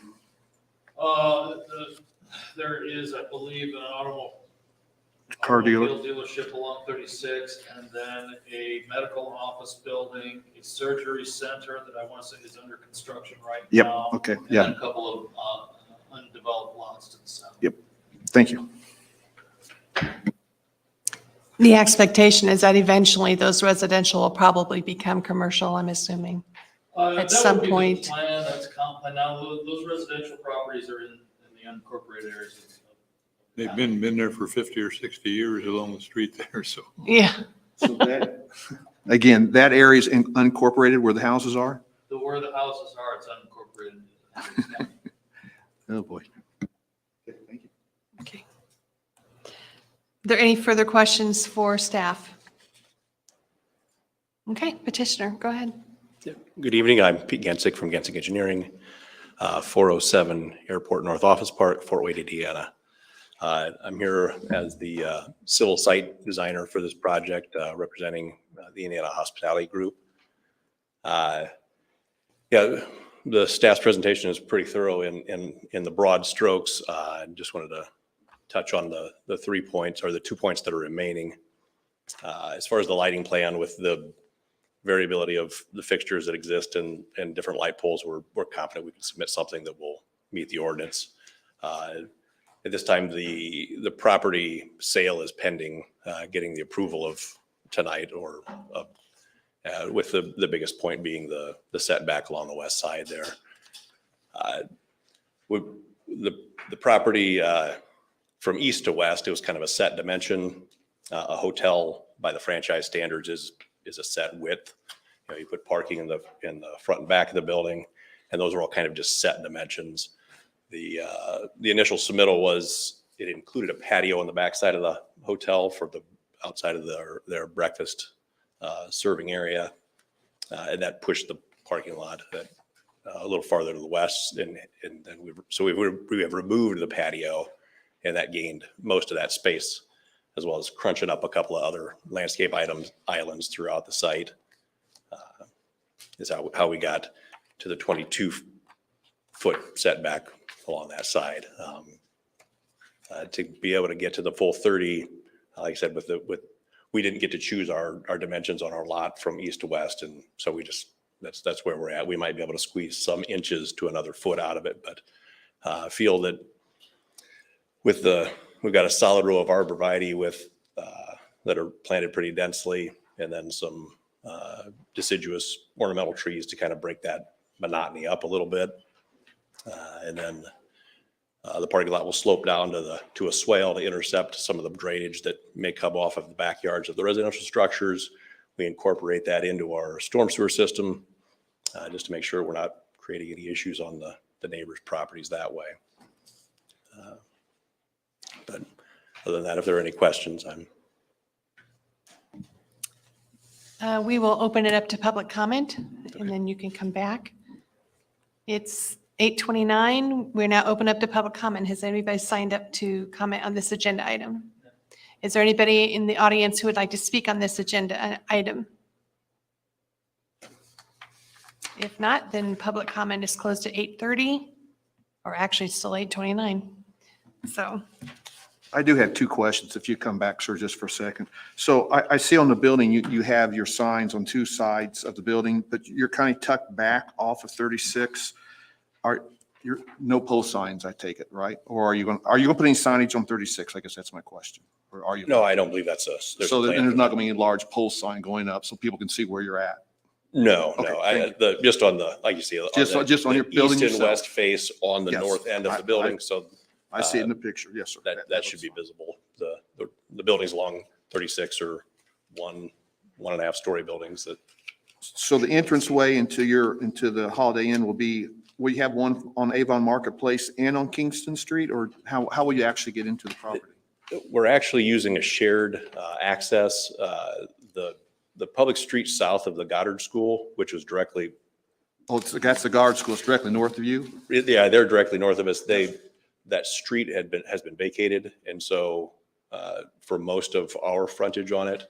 So just to avoid having two drives very, very close to each other on the south side, we're using a shared access easement with the medical building that is just finishing construction.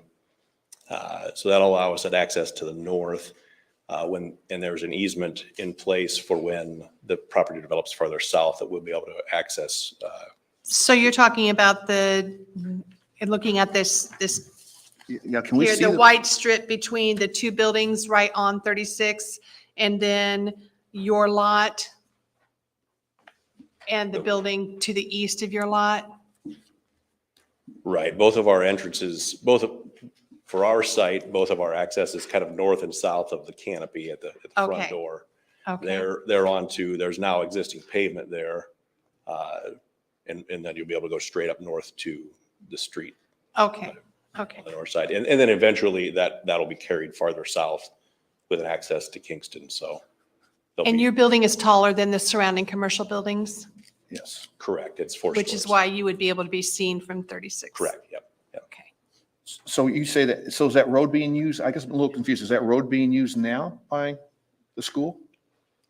Or is it just kind of there and you're going It's to? there, but I was told it was vacated. I'll have to check it. Yeah, I don't know. what that And means. we had earlier in the schematic development phase of this, we had submitted to the development company that owns the property. Access is just kind of closer to where Goddard School is at, and they said that they've already have it, whether it's a done deal or whether it's in the process, but we're not allowed to use that. So there's no light there, I don't think, right? There's no traffic light there at the school. No, on the south side of the school, but. On 36. Right there on 36, Oh, I guess at the entrance. at the entrance to that. So yeah, well, that's okay. I'm fine.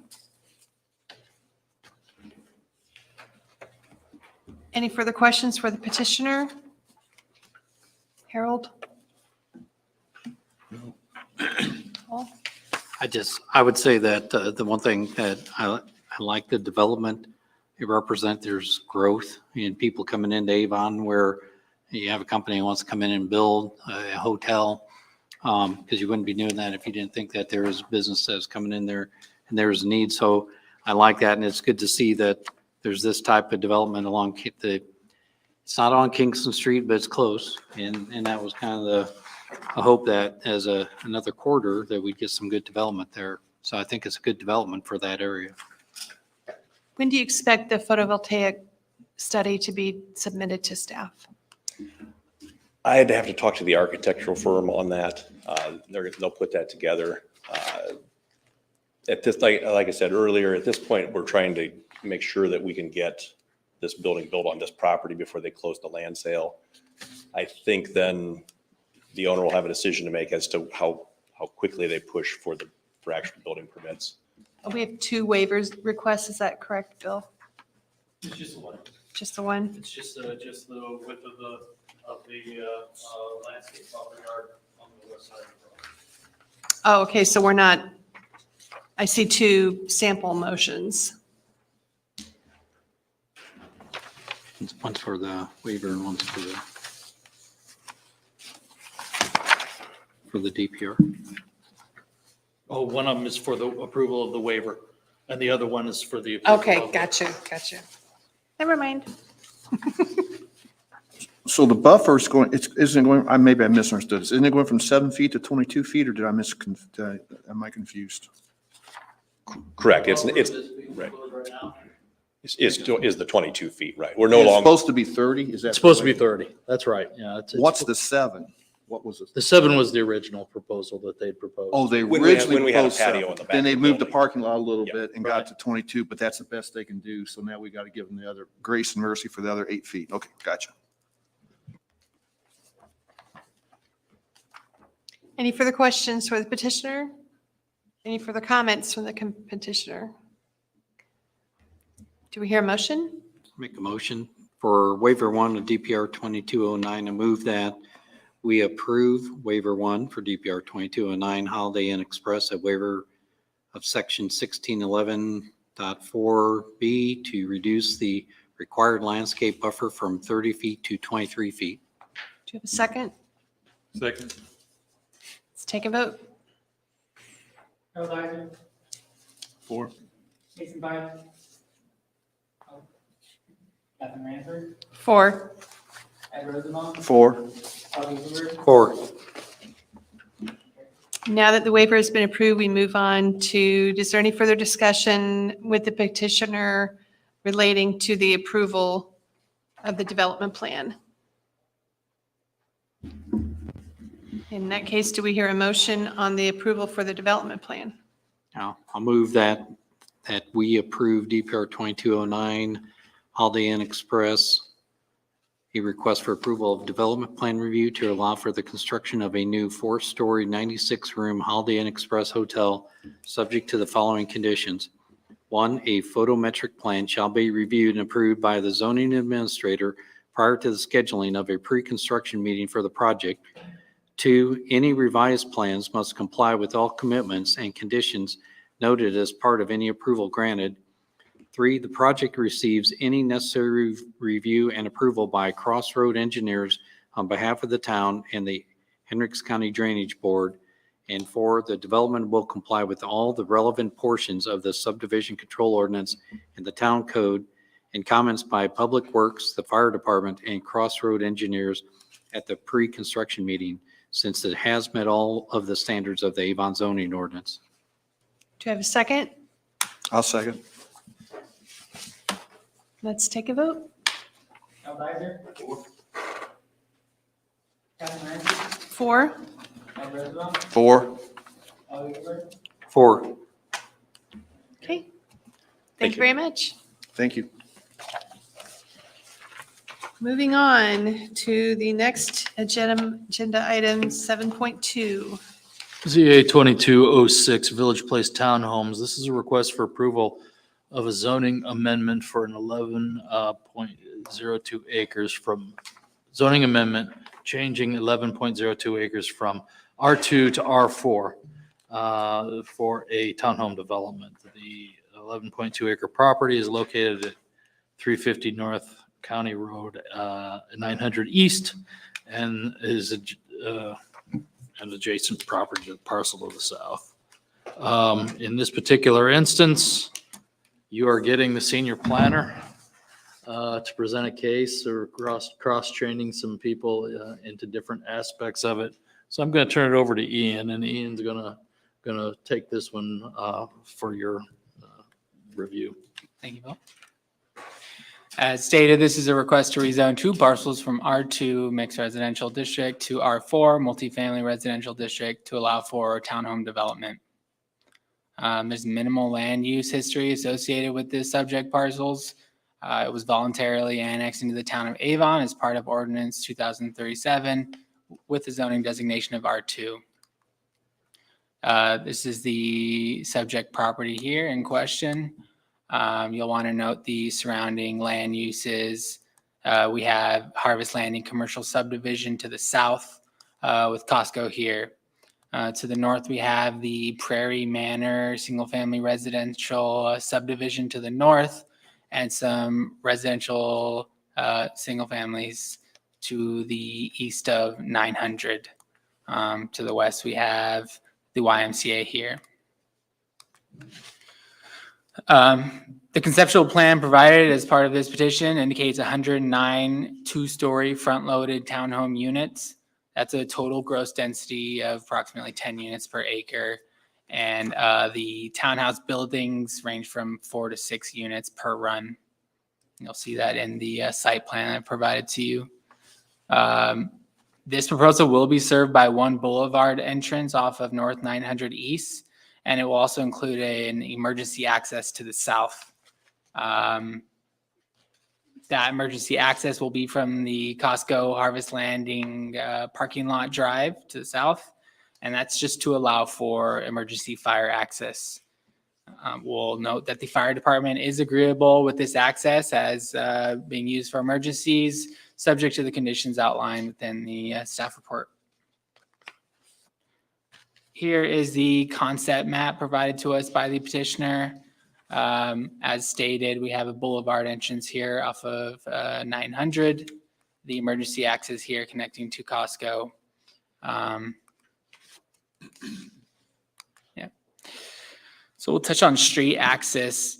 The ordinance requires that for a subdivision with 50 to 200 lots or dwelling units, they must have at least 2 street accesses onto appropriate perimeter streets.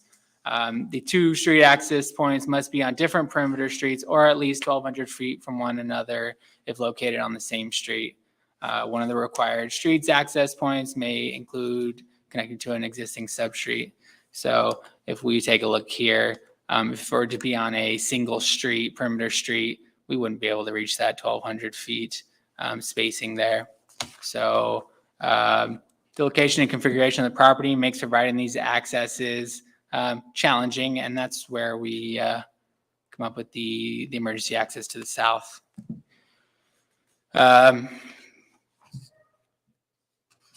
This standard is technically something that's reviewed as part of the plating process, and it would need to be waived at that time.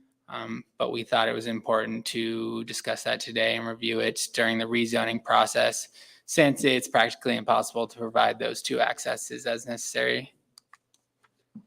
We'll touch on the comprehensive plan and what it says regarding this property. The 2017 future land use cluster map actually designates this location as area retail. Area retail is like big box stores is how the comprehensive plan defines it. Staff finds that the proposed townhome development is more compatible and harmonious with the surrounding uses than area retail would be. We find that the single-family attached townhomes would serve as a more effective transitional use between the intense commercial development to the south and the less intense residential uses to the north. We will note that the area immediately north of this property is designated for specialty housing within the future land use cluster map. So it could be reasonable to consider this area as an extension of that. Specialty housing would be, generally multifamily. Here is the future land use cluster map. Kind of hard to see there, but the subject property is highlighted in yellow with the little star there. Red is area retail. You'll see this blob is encompassing the property, and yellow is specialty housing just to the north there. We'll touch on the thoroughfare plan. Thoroughfare plan designates 900 as a major collector, and therefore that indicates a right-of-way of 100 feet. So the petitioner would have to dedicate 50 feet of half right-of-way to accommodate that. Pedestrian plan shows the construction of a near-term multi-use path within the right-of-way on North 900 East. Such a path does not currently exist, but it'll need to be included as part of this development, and it'll be connected to the Harvest Landing pedestrian path. It's to be built on the east side of Harvest Landing. With that, we do recommend forwarding a favorable recommendation to the town council, subject to the following 2 commitments. that dwelling apartment buildings, small, and dwelling apartment buildings large shall be prohibited, and that the required architectural standards shall be that of single-family detached dwellings as required by the UDO. And with that, I am available for questions. I appreciate the town working to incorporate an emergency access road. It always makes me nervous when a community has one way in and only one way in and out. That's just a setup for disaster. So I appreciate that the town worked with the developer to get this commitment. And I also agree with with staff's recommendation that these townhomes are a nice transition between the very, very, very commercial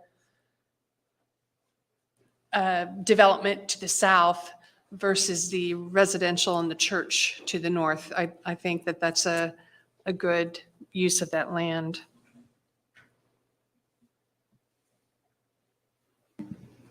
Other questions for staff? Yeah, so the emergency road, that empties out onto the Costco parking lot, is that correct? That's correct. And so does Costco have to approve that or easements or? Yes, and I believe the petitioner can talk more on their agreement with Costco. So like snow removal and things like that, Costco would be responsible for that parking lot, but then the town would be responsible for the emergency road itself? I believe the development would be responsible for maintaining. The developer up to the parking lot? Correct. I thought I saw something about a gate lock or something on the thing. That's The correct. gate would be required to have a Knox pad on it. I'm not familiar with what that is. So emergency, it's really solely for emergency personnel, the fire departments, fire department, police department access into the subdivision, should there be an accident at the entrance to the subdivision. So when you have those types of things, what you normally do is you gate it and you do what's called a Knox box. And the Knox box has a key for the lock on the gate. So the fire apparatus will come up, they'll open up the knock box, open up the gate, and then flow through if they need to use that access. It's like the fireman's key in an elevator. Exactly, yeah. So it's really not an access. It's not a full access for the residents of that That's a subdivision. lot of houses for just one entry. It's I mean, I don't think we can consider that as an access. It's just, yeah, fire department and police department access, emergency vehicle access only.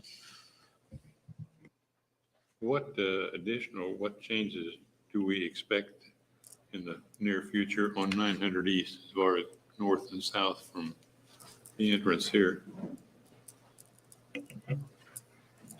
Well, it'll be the typical sort of XL decel lane improvements will be required for the access point into this development. I don't know of the long-term plan for 900 North as far as if there's any widening. I don't think we have any sort of widening or anything going for 900, do we? I would assume there would be I don't know what you call it, but when people are turning left, there's another lane to the right that allows people to go around. I would assume that would be added since 900 is a pretty busy road. The And you have bypass lane? A bypass lane, thank Yeah. you. Do we have anything going on for 900? We have some stuff that's in design currently. We're not necessarily, we wouldn't be widening to go to like 4 lanes, but we are looking at improving it just based on the increase in traffic that's a result of Costco and Harvest Landing. So Public Works Department does have some stuff in design. We're not sure what that looks like. It may be straightening out that bend a little. It may be trying to widen the road and resurfacing the road. And so there may be some associated improvements on 900, but it's not as substantial like we're going to go to 4 lanes or anything like that. So. Okay. We have a new fire station up there, and I was kind of curious about if that might make any difference. Yeah. Okay. Any further questions for staff? So is Costco the one asking for the gate or is that us asking for the gate? That would be the fire department asking, well, it would be necessary that they have 2 points of access. Yeah. Things like the fire department would want to immediately be able to drive through and not have to stop and get the key out and unlock the gate.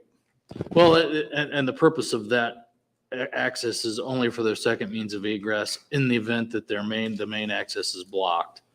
So that's the reason for that second means of ingress and egress. If, say, there's an emergency at the back part of that subdivision and an automobile accident at the entrance, they have a way of bypassing that automobile accident to get back. Let me phrase the question this way. If we omitted the gate, who would complain?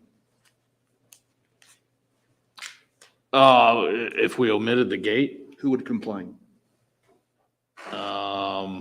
Costco might complain. or yeah, that's, I think, I think it'd be worth asking Costco if that's an issue with them. I just think it's it seems like it just seems tempting. I mean, here's this road we could use, but the town's put this gate over it and then they're not gonna let us use it because for whatever reasons. I just think it's a bad look, is my opinion on it. And I really think with that many houses, you need more than one usable access to it. In my opinion.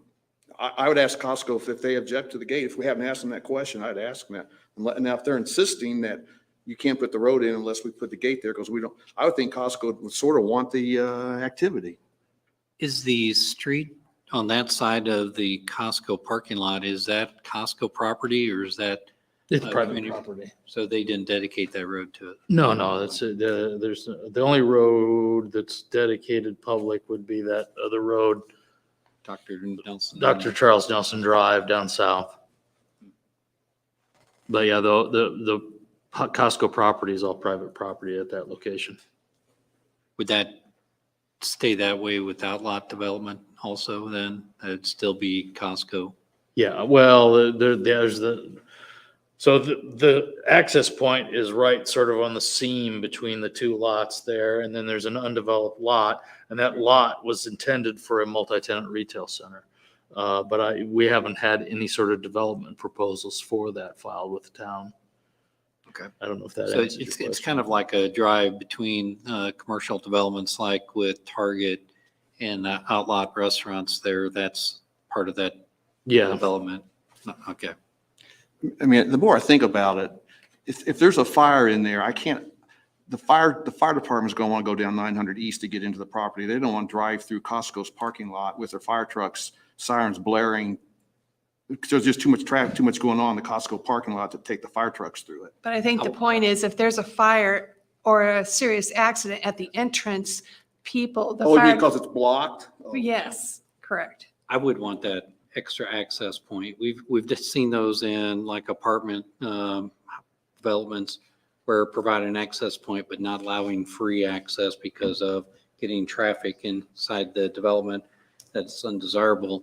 I don't think it makes sense to create an access because people are going to, if people can go through the Costco parking lot, then that creates traffic issues in Costco from people using it as a bypass instead of going there to shop. I would like to hear what the petitioner says. I about think this. we should ask the petitioner to step forward. Good evening. Do you have a clicker?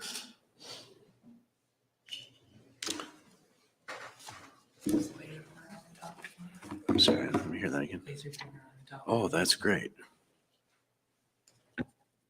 President Rutherford, President Ransberg, and members of the commission, good evening. My name is Brian Toohey. My address is 50 South Meridian, and I represent the petitioner in this case.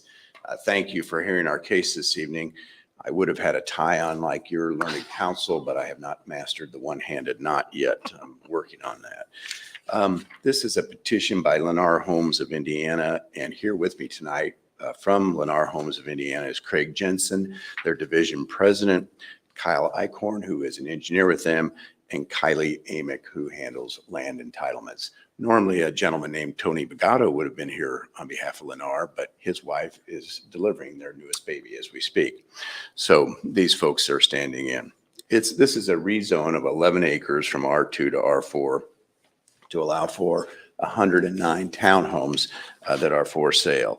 And the commission members have hit on a couple of key elements about this site. First off, it's a very unusual site because it's clearly an infill development. And look at the shape of the site. It's kind of like an L laying on its side. But as you look around the development, everything around it is pretty well developed. You've got up here, single family homes. Over here, we have Hendricks Regional Health, YMCA, the development that leads out to the front, the mixed-use development out to 36. Here we have a very intense big box development of Costco, which is what the comprehensive plan calls for on this site. I think I heard our planner say another big box type development. Here we have future commercial. Across the street, we have single family residential. And then over here, we have kind of paired patio homes. So in this general area of the site, we have a true mixture of uses ranging from pretty intense commercial to medical kind of uses, to single family uses, to paired patio type uses. What the petitioner proposes is to build for sale townhomes on this infill site. And by the way, we also have a religious use. The church is the Avon Heights Church of Christ. It's right there. So the proposed site plan, which Ian covered,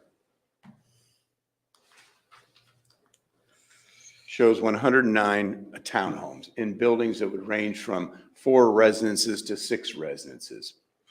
And all the residences will have attached 2-car garages, and there will be a boulevard entrance off of County Road 900. The problem with the site is that there's only about 245 feet of frontage on 900. Again, this sort of unusual configuration of the site. And what Lennar reached out to the fire marshal to talk about another access point in the event this would be blocked off. This entrance is actually pretty wide. It's not to say it couldn't get blocked off. It's just to say that there are 2 outgoing lanes and 1 incoming lane. So there could be 60 feet or so in width of that entrance. But the fire marshal had asked these folks to come up with a potential emergency access easement across the backside, the east side of Costco's lot and into the development. The fire marshal asked for 3 or 4 commitments. His name is Levi Carpenter, asked for 3 or 4 commitments to run along with that access. And the reason this has come up as an issue, which really is a plating issue, but I think it's important that the Plan Commission know that this has been looked at. So your subdivision control ordinance or your UDO states that if you have a subdivision with 50 to 200 lots, well, here we have 109 dwelling units, it must have 2 street accesses onto an appropriate perimeter streets, plural. The 2 street access points must be on different perimeter streets or at least 1,200 feet from one another if located on the same street. This site only has 1 perimeter street, 900, and it doesn't have 1,200 feet of frontage. It only has about 240 or 245 feet of frontage. So we went and talked to the folks at Costco, and they have agreed that we could use that emergency access. We could use their parking area to reach that access. I think that would have to be a commitment as part of this zoning should it receive a recommendation approval. But then we went to the Avon Fire Department, and the fire marshal found that that emergency access, as we've shown, would be sufficient subject to 4 conditions. So these conditions, including this Knox box lock, were conditions that were promulgated, were imposed by the fire marshal. He asked that we put signage identifying the boundaries of the fire access lane. He asked that the drive has to be 20 feet wide and built to support 80,000 pounds. I assume that's the weight of some of the fire equipment. And that a gate would be required to have a Knox pad on it to allow for emergency access. Fire departments are used to dealing with those sorts of things. Elevators, escalators, around central Indiana, you'll see communities where they'll have emergency access and they have these, it's a term of art, a Knox box, a pad on it, and the fire departments have the ways to access those. And then there would need to be some agreement on who is responsible for and how the emergency access drive would be maintained, including during the winter, because it's going to need to be plowed. And what our proposal on that would be is like any other commitment within a homeowners association, covenants, restrictions, such as maintaining a pond, maintaining roads within the subdivision, maintaining sidewalks, maintaining common areas, having common area dues, HOA dues that are mandatory. We would put that into those covenants that the HOA, not Costco, and certainly not the Avon Fire Department, they would not be responsible for maintaining that emergency access drive. The homeowners association would be responsible for that. And that drive would be just what it says it would be. It would be an emergency access drive only being used in the event that this was completely blocked off and inaccessible by emergency vehicles. So what would they propose to build? Actually, Lennar has built very similar townhomes in the Avon community at an area called Camden. Camden is west of Ronald Reagan on the north side of 10th Street. And these townhomes would be all 1,700 to 1,800 square feet. They'd be 3 bedrooms, 2.5 baths. They'd have 2-car garages, concrete driveways, and they would meet the architectural standards of the detached single-family UDO. The standards, as I understand it from working with Mr. Peoples and Ian, they don't exactly address this kind of situation. And so I'll get to that commitment in a minute. We've made that commitment. But they'd have sodded yards. And unlike townhomes where sometimes you see them where there's an alley loaded garage in the back, and so you have a townhome and then a patio and then a garage, these actually have some grass areas in the back. So each of these would be individually deeded. Each person would have a small backyard. And there's a variety of architectural standards. Again, we'd meet the things like anti-monotony standards. One of the things that is not shown on this photograph, and these are from the Camden development, is that these townhomes would have a brick wrap on all sides, in the front and on the side in the rear. Since they're attached, there's only 3 sides to deal with, but they would have a brick wrap, wainscot wrap, as per the town's UDO. The next slide is another example of those buildings. And so in this area right here, there is brick, but that brick would continue along here and then along the back. And again, that is in the Camden subdivision, Camden neighborhood. Lennar anticipates these would be priced in the 300,000s, and they have been very well received by the Avon community and in the Camden neighborhood.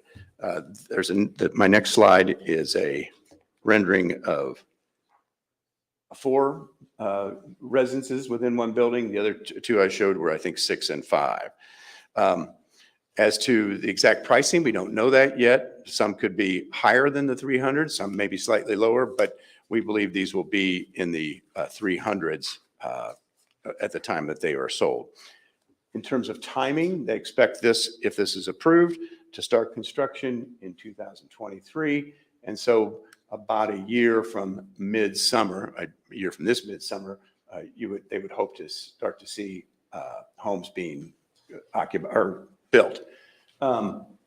This is a rendering showing that wainscoting along the rear of the homes. That's brick there, brick in the front here. This shows again that brick along the rear elevation. It shows a front elevation of this is a 5 unit building. And then here shows that brick wainscoting that I spoke of a minute ago that was not in those photographs I showed you, but will be in the buildings that would be built pursuant to this petition. We've worked carefully with the staff, and we've appreciated their professionalism and very, very responsiveness. It's an interesting infill site, and the staff found that this higher density residential use may be an effective transition between, think about the Costco to the south, then the church to the north, and then single family to the north in the next neighborhood. The staff felt that even though the comprehensive plan called for big box retail, area retail, they found that given what is around there, this is perhaps a more compatible and preferred land use. And when you look at the current conditions and character of the uses in each district, there's certainly a smattering of uses as I went over. There's mostly commercial in this area, but certainly the properties to the north and east are predominantly residential. And staff believes that these attached single-family homes may be an effective transition use. Then considering what is the most desirable use, you sort of have to weigh whether it's a desirable use to have area retail right there or some form of residential. And I think the staff felt that this was an effective transitional buffer between the Harvest Landing commercial development and the Prairie Manor subdivision. And then you have to consider with the conservation of property values. Certainly this will result in an extraordinary increase in the assessed value of this long vacant site, and likely would be a preferred use to a single family residential uses to the north than having area retail right next door to them. And then responsible growth and development. Staff mentions that this is a historically vacant infill lot.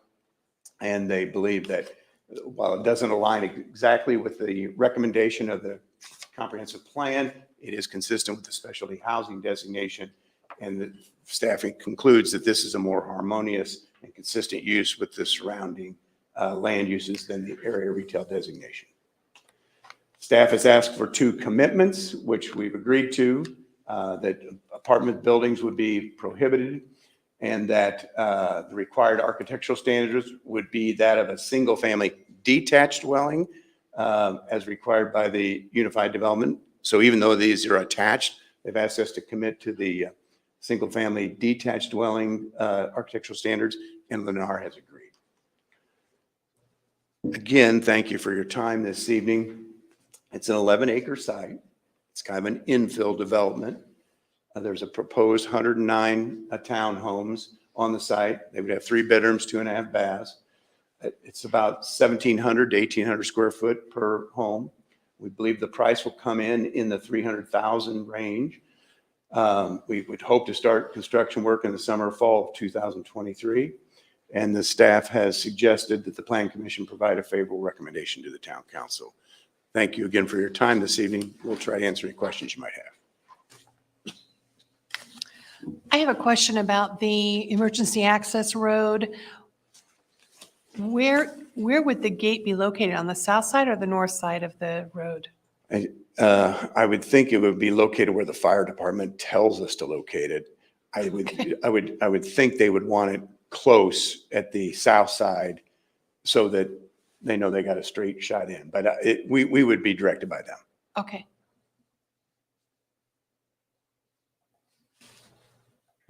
So it's right now in R2 with residential 2, correct? So how many houses can you put into an R2?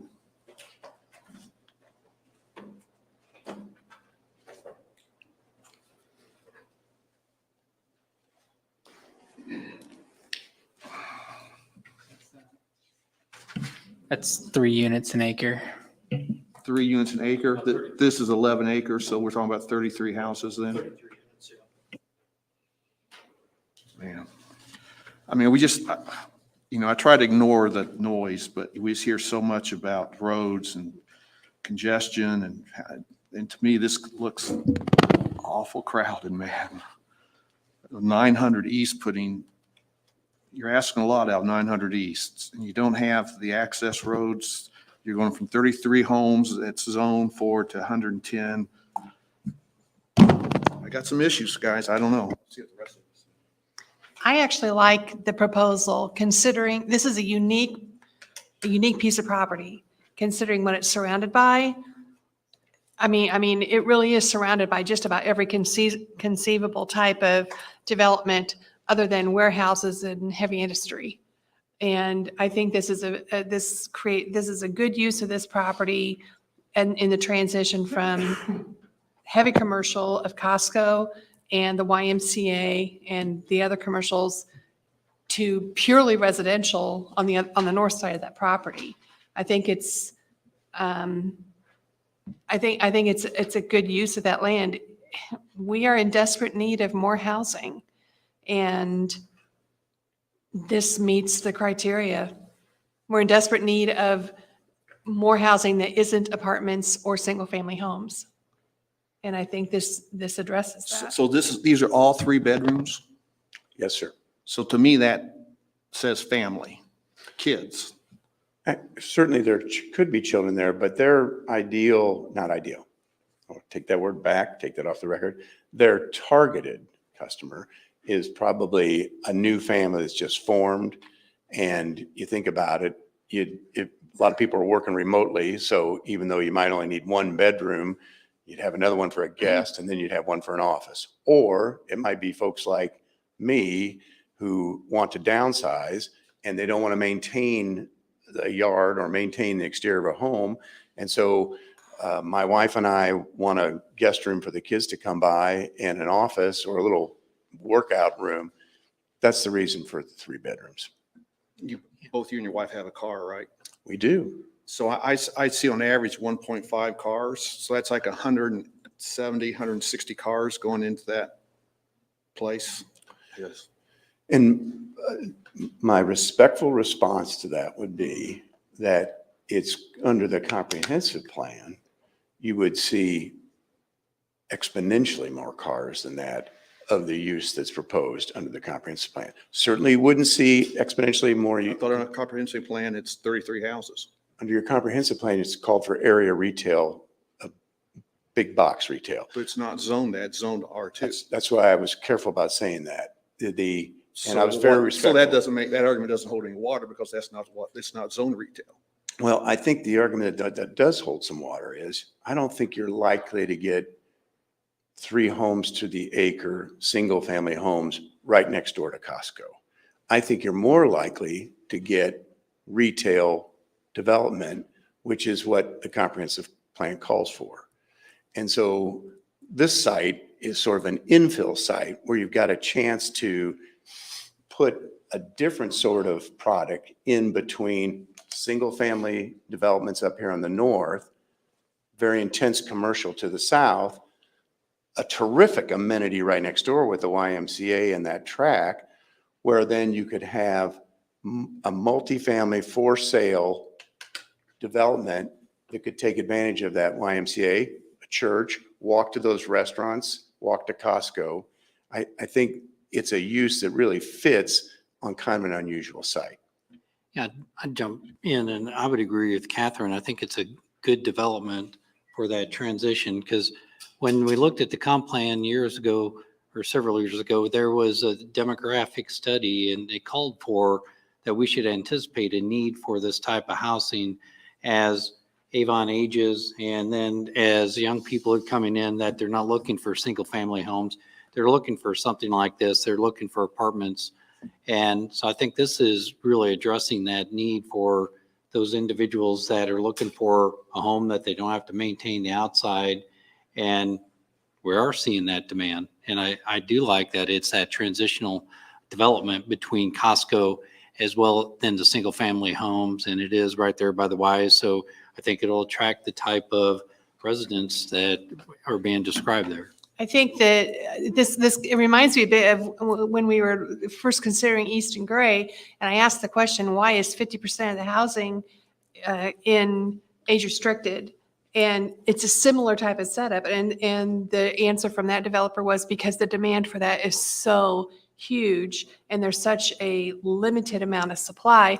This falls into that same category of, this isn't a 55 plus community, but that target market would be people who their kids are out of the house, maybe they're just at school and you want a place for them to come back to, but they don't want the yard anymore and they don't want, it's a more adult type of community. Doesn't mean people with children can't be there, but it's going to attract that type of community, and there's huge demand for it. I think I really like it. I think we're it's going to a good also program. see, Living in a community of paired homes just a mile north of this tract, and there's 114 units in our community. And it is a senior community, must note that, but we do not see any problem at all as far as that many cars. As older people, we don't see the kids, but I think this would fill the bill, and How many there are a lot of bedrooms, people how many looking for bedrooms this. are in your community? Pardon? How many bedrooms are in your community? How many bedrooms are in your? Most of them are 3. I think the point too, that there's going to be a need to address the roads in this area. I think that's a real concern. And I think that's something the town council needs to be aware of and think about making plans to address that. And I believe we had a couple members of the town council in the audience tonight, and I'm sure they're taking notice of this discussion, and that may be brought up in future discussions, especially as they consider whatever recommendation we might forward them. I would agree with that. 900 East there needs to be a plan for addressing 900 East sooner rather than later. I don't like the idea of develop, and then we figure out what to do with 900 East. We need to be anticipating that, but that's not the purpose of this hearing. I really like it. I would remind you that you do have the option, because we are only 4 tonight, you do have the option of asking that your case be continued to next month. That is your right to do so. So. I appreciate that, Madam President. I think we'll see how the wind's blowing here shortly, and Have you talked to the school corporation? I have not. Have you talked to them about getting, because if you have a lot of kids, your school bus is going to have to, it looks like there's 1, 2, 4 90-degree turns almost, and they've kind of berated us before that they can't get their school buses around, particularly when cars are parked on the streets. So. We did design, that's our engineers here tonight, we did design those to accommodate school buses. And so, and if the school wants a shelter in certain places within the community, we'll have to accommodate that, of course. It's also designed to accommodate emergency vehicles too. Is the pond there just because of drainage? You need to have that pond there for drainage? Is that why the? Yes, we expect, actually, I understand Costco oversized their drainage to actually accommodate drainage from this site. But the plan, as I understand it, is that the drainage would come to that pond, and then it would be metered, slowly outletted to eventually connect into the Costco ponds that are at the south end of Costco. I mean, what we're looking at is a concept. It's not the ultimate design here. That's true, sir. And I believe that any development, don't they have to contain the flow within that development? So. Yeah, those comments were made. I make a preliminary, just a heads up. And we had a handful of just FYIs that when it comes, if it comes through for DPR or MAPP, that those drainage provisions in the stormwater manual ordinance need to be adhered to.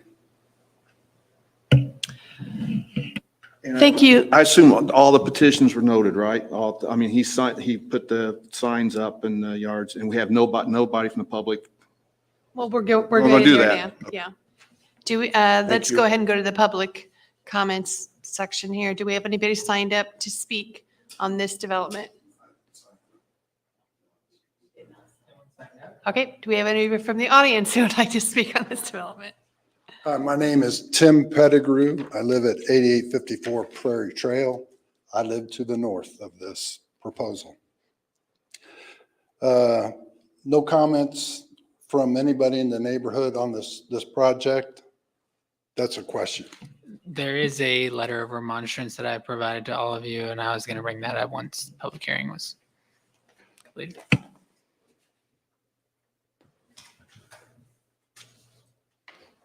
If you're having trouble finding it, I can give you.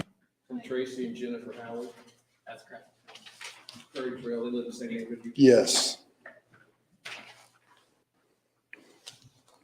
The issue probably that you didn't get feedback, the address from the attorneys were wrong.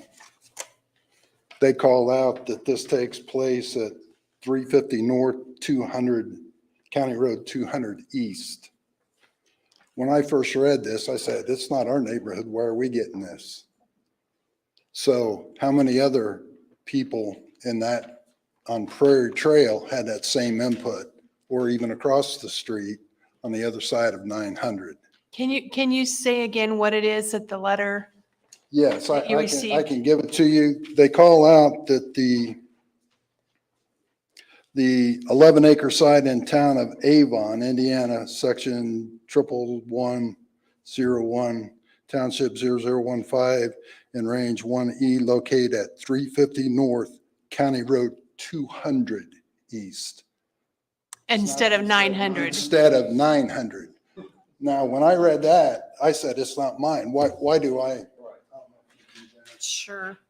Is there any way to add this to the record or anything like that? It is part of the official record. Okay. So do we have a copy of that letter that was sent out? Was that So provided we can staff? verify that all the letters went with that address on it? So it does follow the saying on the west side of County Road 900 East. It does say that it is after 200 East on the west side of County Road 900 East. So this is an undeveloped lot and therefore doesn't have an official address at this time. So that can be, So is that a correct legal address for that property? No. the address does not have a legal, is that correct? There's no legal address. So 200 East isn't any more legal than 1050 East. Well, why'd you put 200 East on there then? Well, That's a hold question on. for the petitioner. Hold on. So, Mitchell, is there an issue with this? Let me show this to you, or Ian has it. If you pull that address up, it's Pittsburgh.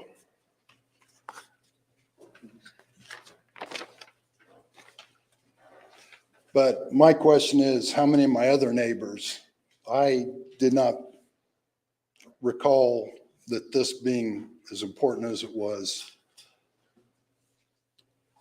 So why did you show up tonight? How did you figure it out that you should show up tonight? I was out working and my wife and I had discussed, we need to find out what's going on.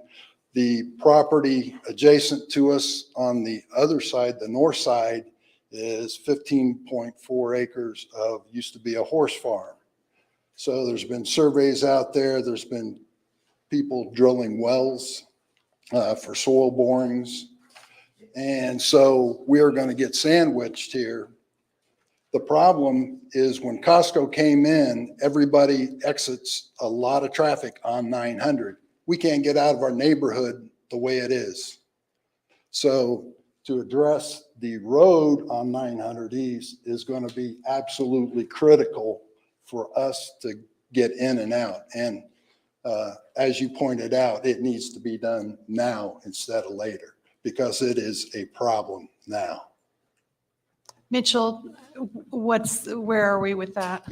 Yeah, like Ian said, it doesn't have a legal address, and the letter that was sent out by the attorneys does provide a short legal description, which in looking at, we believe is correct. So I don't have any issues with you moving forward on it.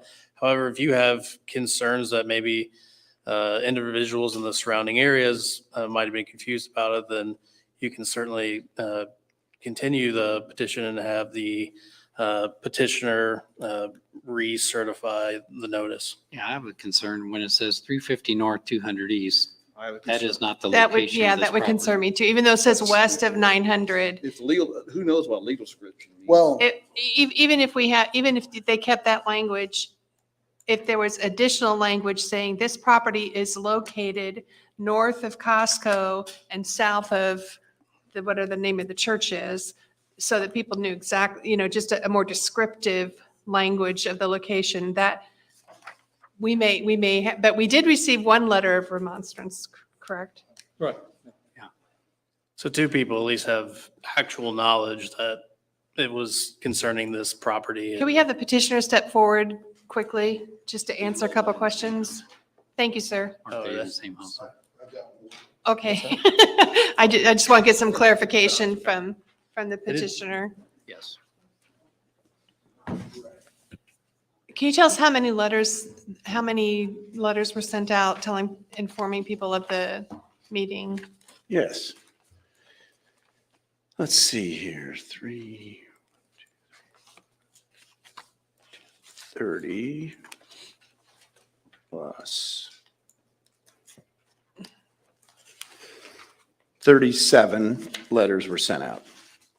And they were sent out on May 9th with the address as listed as approximately 11 acres in the town of Avon, and then the legal description located on located at 350 North, County Road 200 East on the west side of County Road 900 East, south of Prairie Trail. And the folks that sent the letter in did receive a notice, as did Mr. Pettigrew. He's on the notice list also. But you And they agree would that's have wrong. posted You agree that's the wrong signs as address, well. though, right, sir? I agree the site doesn't have an address, and County Road 200 East is confusing. That address, I think, came to us from likely the seller. That's how we would have gotten that address. Mitchell, you were saying something? They would also have to post signs out in the area too, so that would give people the opportunity to understand where the development was being proposed. Yeah, I don't disagree with that. There, I see the signs all the time as I'm driving by and I can't read it because it's too small. I just know there's a sign there, and I've been And we're on old. this where I realize that means something's going on that we may see in front of us. If I receive that letter, I'm confused by the 350 North, which is in Brownsburg, and 200 East, which is way west of us. So I would, me, it's like, I don't think proper notice was given. I'm leaning that way too. I'm uncomfortable with and I certainly am not accusing the petitioner of doing anything untoward or trying to get around anything. And especially if this property doesn't have an official address. Right. And the seller has to go with what they have, I would feel more comfortable continuing this matter to next month, having you send out letters again that include a more descriptive, go ahead and include the legal language that you have, and then include a more descriptive statement so that people understand exactly where this property is located. With this commission's permission, I'll attach an aerial photograph and label it as site. I think that'd be a great idea. That way, And if you could, sir, if you could label on there Costco, I know it sounds elementary, but if you could label on there Costco and Avon Church of Christ, I think that'd be helpful because they don't know what the tops of these buildings look like. So. Right. I think what I'll do is attach the first, thank you, sir. This is a very good depiction of the property, and I think I'll attach that exhibit and send it out to the same folks we sent it out. And That doesn't scare them like this will scare them. And maybe that's what you want. You don't want to scare them, but to me, that's scaring. The one thing I'm not aiming to scare anybody, but I do want no confusion over the location. And I would respectfully say that there wasn't much because there was a person sent a letter in and a person showed up this evening. But if I send that exhibit that you pointed out, there won't be any confusion at all. What date did you suggest? June 27th, I believe, is the next date. Before we make a motion, just for the commission, one thing that we were talking about, it's currently zoned R2. And as we talked about, there could be maybe no more than 33 homes on 11 acres if it stays R2. But the comp plan does call for retail in this area. So if it doesn't change zoning to R4, I could anticipate a zoning request coming in the future to change to be retail or commercial. I'm sorry, commercial retail. So it would be, because of this being close to Costco, yeah, probably no one wants to buy a home here that they'd want retail. So then again, the neighbors would be looking at different development potentially. I mean, it's all possibilities. So I just want us to remember that too, that it doesn't mean that this would stay R2. It could be a different zoning. It's going to be request. developed one way or the other. Yeah. Do we have a motion? First, can you finish up the public hearing Oh, part of it? I We kind of got a little apologize. You're right. sidetracked, and We then gotta get close back that on out track. before any motions. I are believe made. Mr. Pettigrew wanted to continue with his comments. Excuse me, I just need a point of clarification. As far as discussion about a buffer between the townhouses and Prairie Trail, when does that come about? That would come up right now we're rezoning. Yes. And so we're just determining whether or not this type of development can be built on this particular plot of land. If that is approved, then they would have to come forward and have us approve the actual, that we would see development that has landscaping proposals and that kind of thing. And then we would look at that and say yay or nay to that, or ask them to make any changes based upon input from the neighbors. Perfect. Okay, That's it. Thank that's you it. for your Okay. time. Anybody else would like to speak on this? Personally, I like the transition of what was proposed, but 900 is critical. Sir, say it again, please. What were you in favor of? Sir, come back up. I didn't quite, you're in favor of what again? I like the transition of the townhouses between the commercial and our neighborhood. So you're good with 110 I, townhouses? no, I do not like Oh, the okay. 110. I like the transition. Fewer houses better because we have a congestion problem. So you're more in favor of 33 houses than 110? Is that Oh, what you're you saying? bet. But 33 I would don't be, want to speak for you. 33 would be much, much better. Thank you. Okay, but 900's a problem. Thank you. Thank you, sir. Is there anybody else who'd like to speak on this agenda item? Brenda Pettigrew, his wife, 8854 Prairie Trail. But I just say the townhouses, but less of them. I don't see why there has to be that many townhouses there. But, you know, some kind of buffer like that's good. And at the $300,000 range is good, something high end there. But, Okay, but thank you. Is there anyone else who wishes to speak on this project? If not, we will close public hearing at 9:30. Discussion. I'm in favor of continue it. I think that's important enough with this big of a change of that neighborhood and what we've already done with Costco. I think it's important enough to continue it. I think we need to address, I agree, because I think we need to address the service issue. Again, I don't believe that this was anything being done deliberately on behalf of the petitioner. When you have a property that does not have an official address, this is the best you can do. But adding the map as he suggested and being more descriptive, that way people can be absolutely clear as to where this property is. So do we have a motion? Well, I don't know that, I don't have to toggle it. Somebody have it. I move that we continue ZA 2206 Village Place Townhomes to our June meeting. Do you have a second? Second that. Okay. Ian? Harold Ryder, Or Casey Pike. Catherine Answer, 4. Ed Rosenbaum, 4. Paul Gigenberger. 4. Motion carries. Okay, thank you. I would like to suggest that we take a quick 10-minute recess. Been moved for that.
we ready?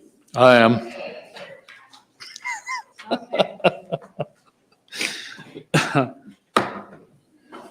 Next, are we good to go?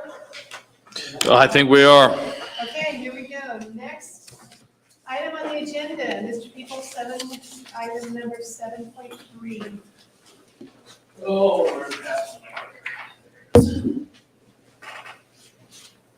And I do need to remind you that if you want to continue this, you have the right to do so, since you have a limited board. I may have the right, but I don't have the ability. I am under a deadline with this one. So this right here is ZA 2207 floodplain regulation amendment. This is a request for approval of a zoning amendment to amend chapter 2.8, chapter 9, chapter 10 of the new Unified Development Ordinance to incorporate the model floodplain regulations of the state of Indiana. So to give you a background on how, I want to say up front that when we were putting the UDO together, I contacted the state of Indiana and told them, hey, we're doing a UDO amendment.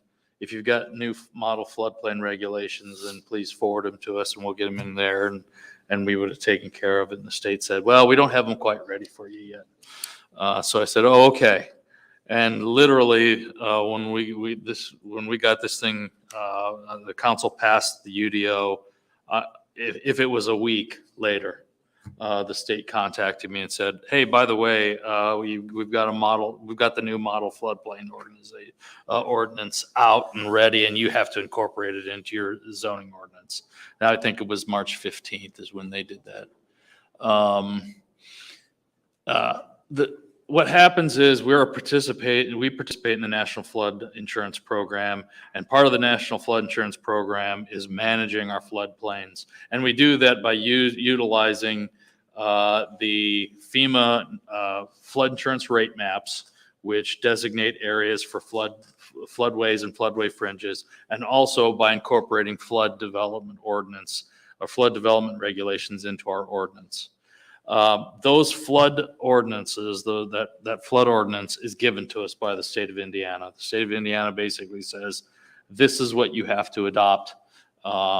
They may give us a paragraph here or there. We can add additional regulations if we want, but they basically say, this is what you're going to have to do or adopt.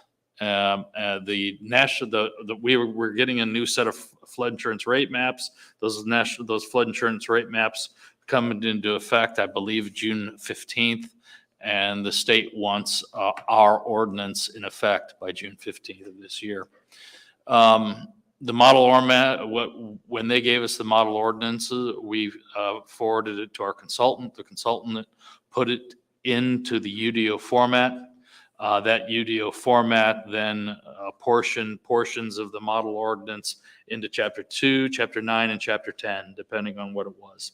I didn't forward all those changes to you in a paper form. I just sent you an email, so you could have clicked on it and seen those changes if you wanted to. But the truth of the matter is, the town really has very little option on changes we can make to this. So we basically adopt it as the state forwards it to us. The state requires us to have these changes adopted no later than June 15th. If you forward it to the council at the meeting tonight, they will have it on their agenda on June 9th, and we will meet that deadline. So what we're asking you to do is forward these ordinance modifications to the council with a favorable recommendation, so the council can act on them on June 9th and adopt or amend the UDO to include the new floodplain regulations that the state requires us to have. And I'd be happy to answer any questions that you have.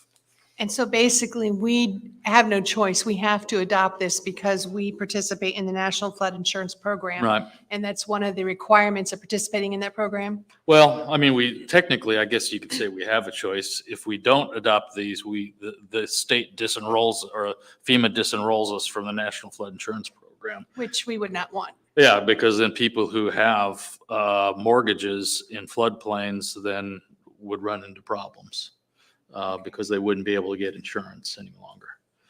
So yeah, we have a choice, but the option that we have is worse than what we're proposing here. And so what we're just saying is adopt what we have and adopt what was forwarded to us to the state so we can maintain our good standing in the National Flood Insurance Program.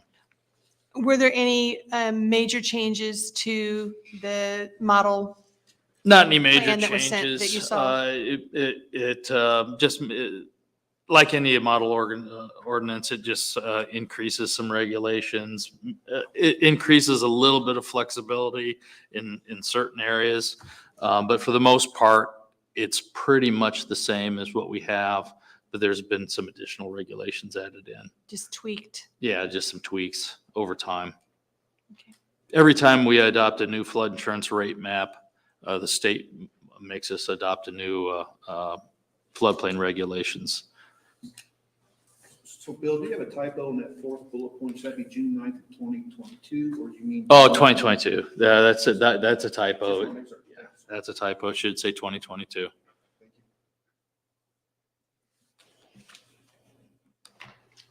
Any further questions? Do I have a motion? Or I guess, do we open it to public hearing? Anybody want to speak on this? Anybody signed up?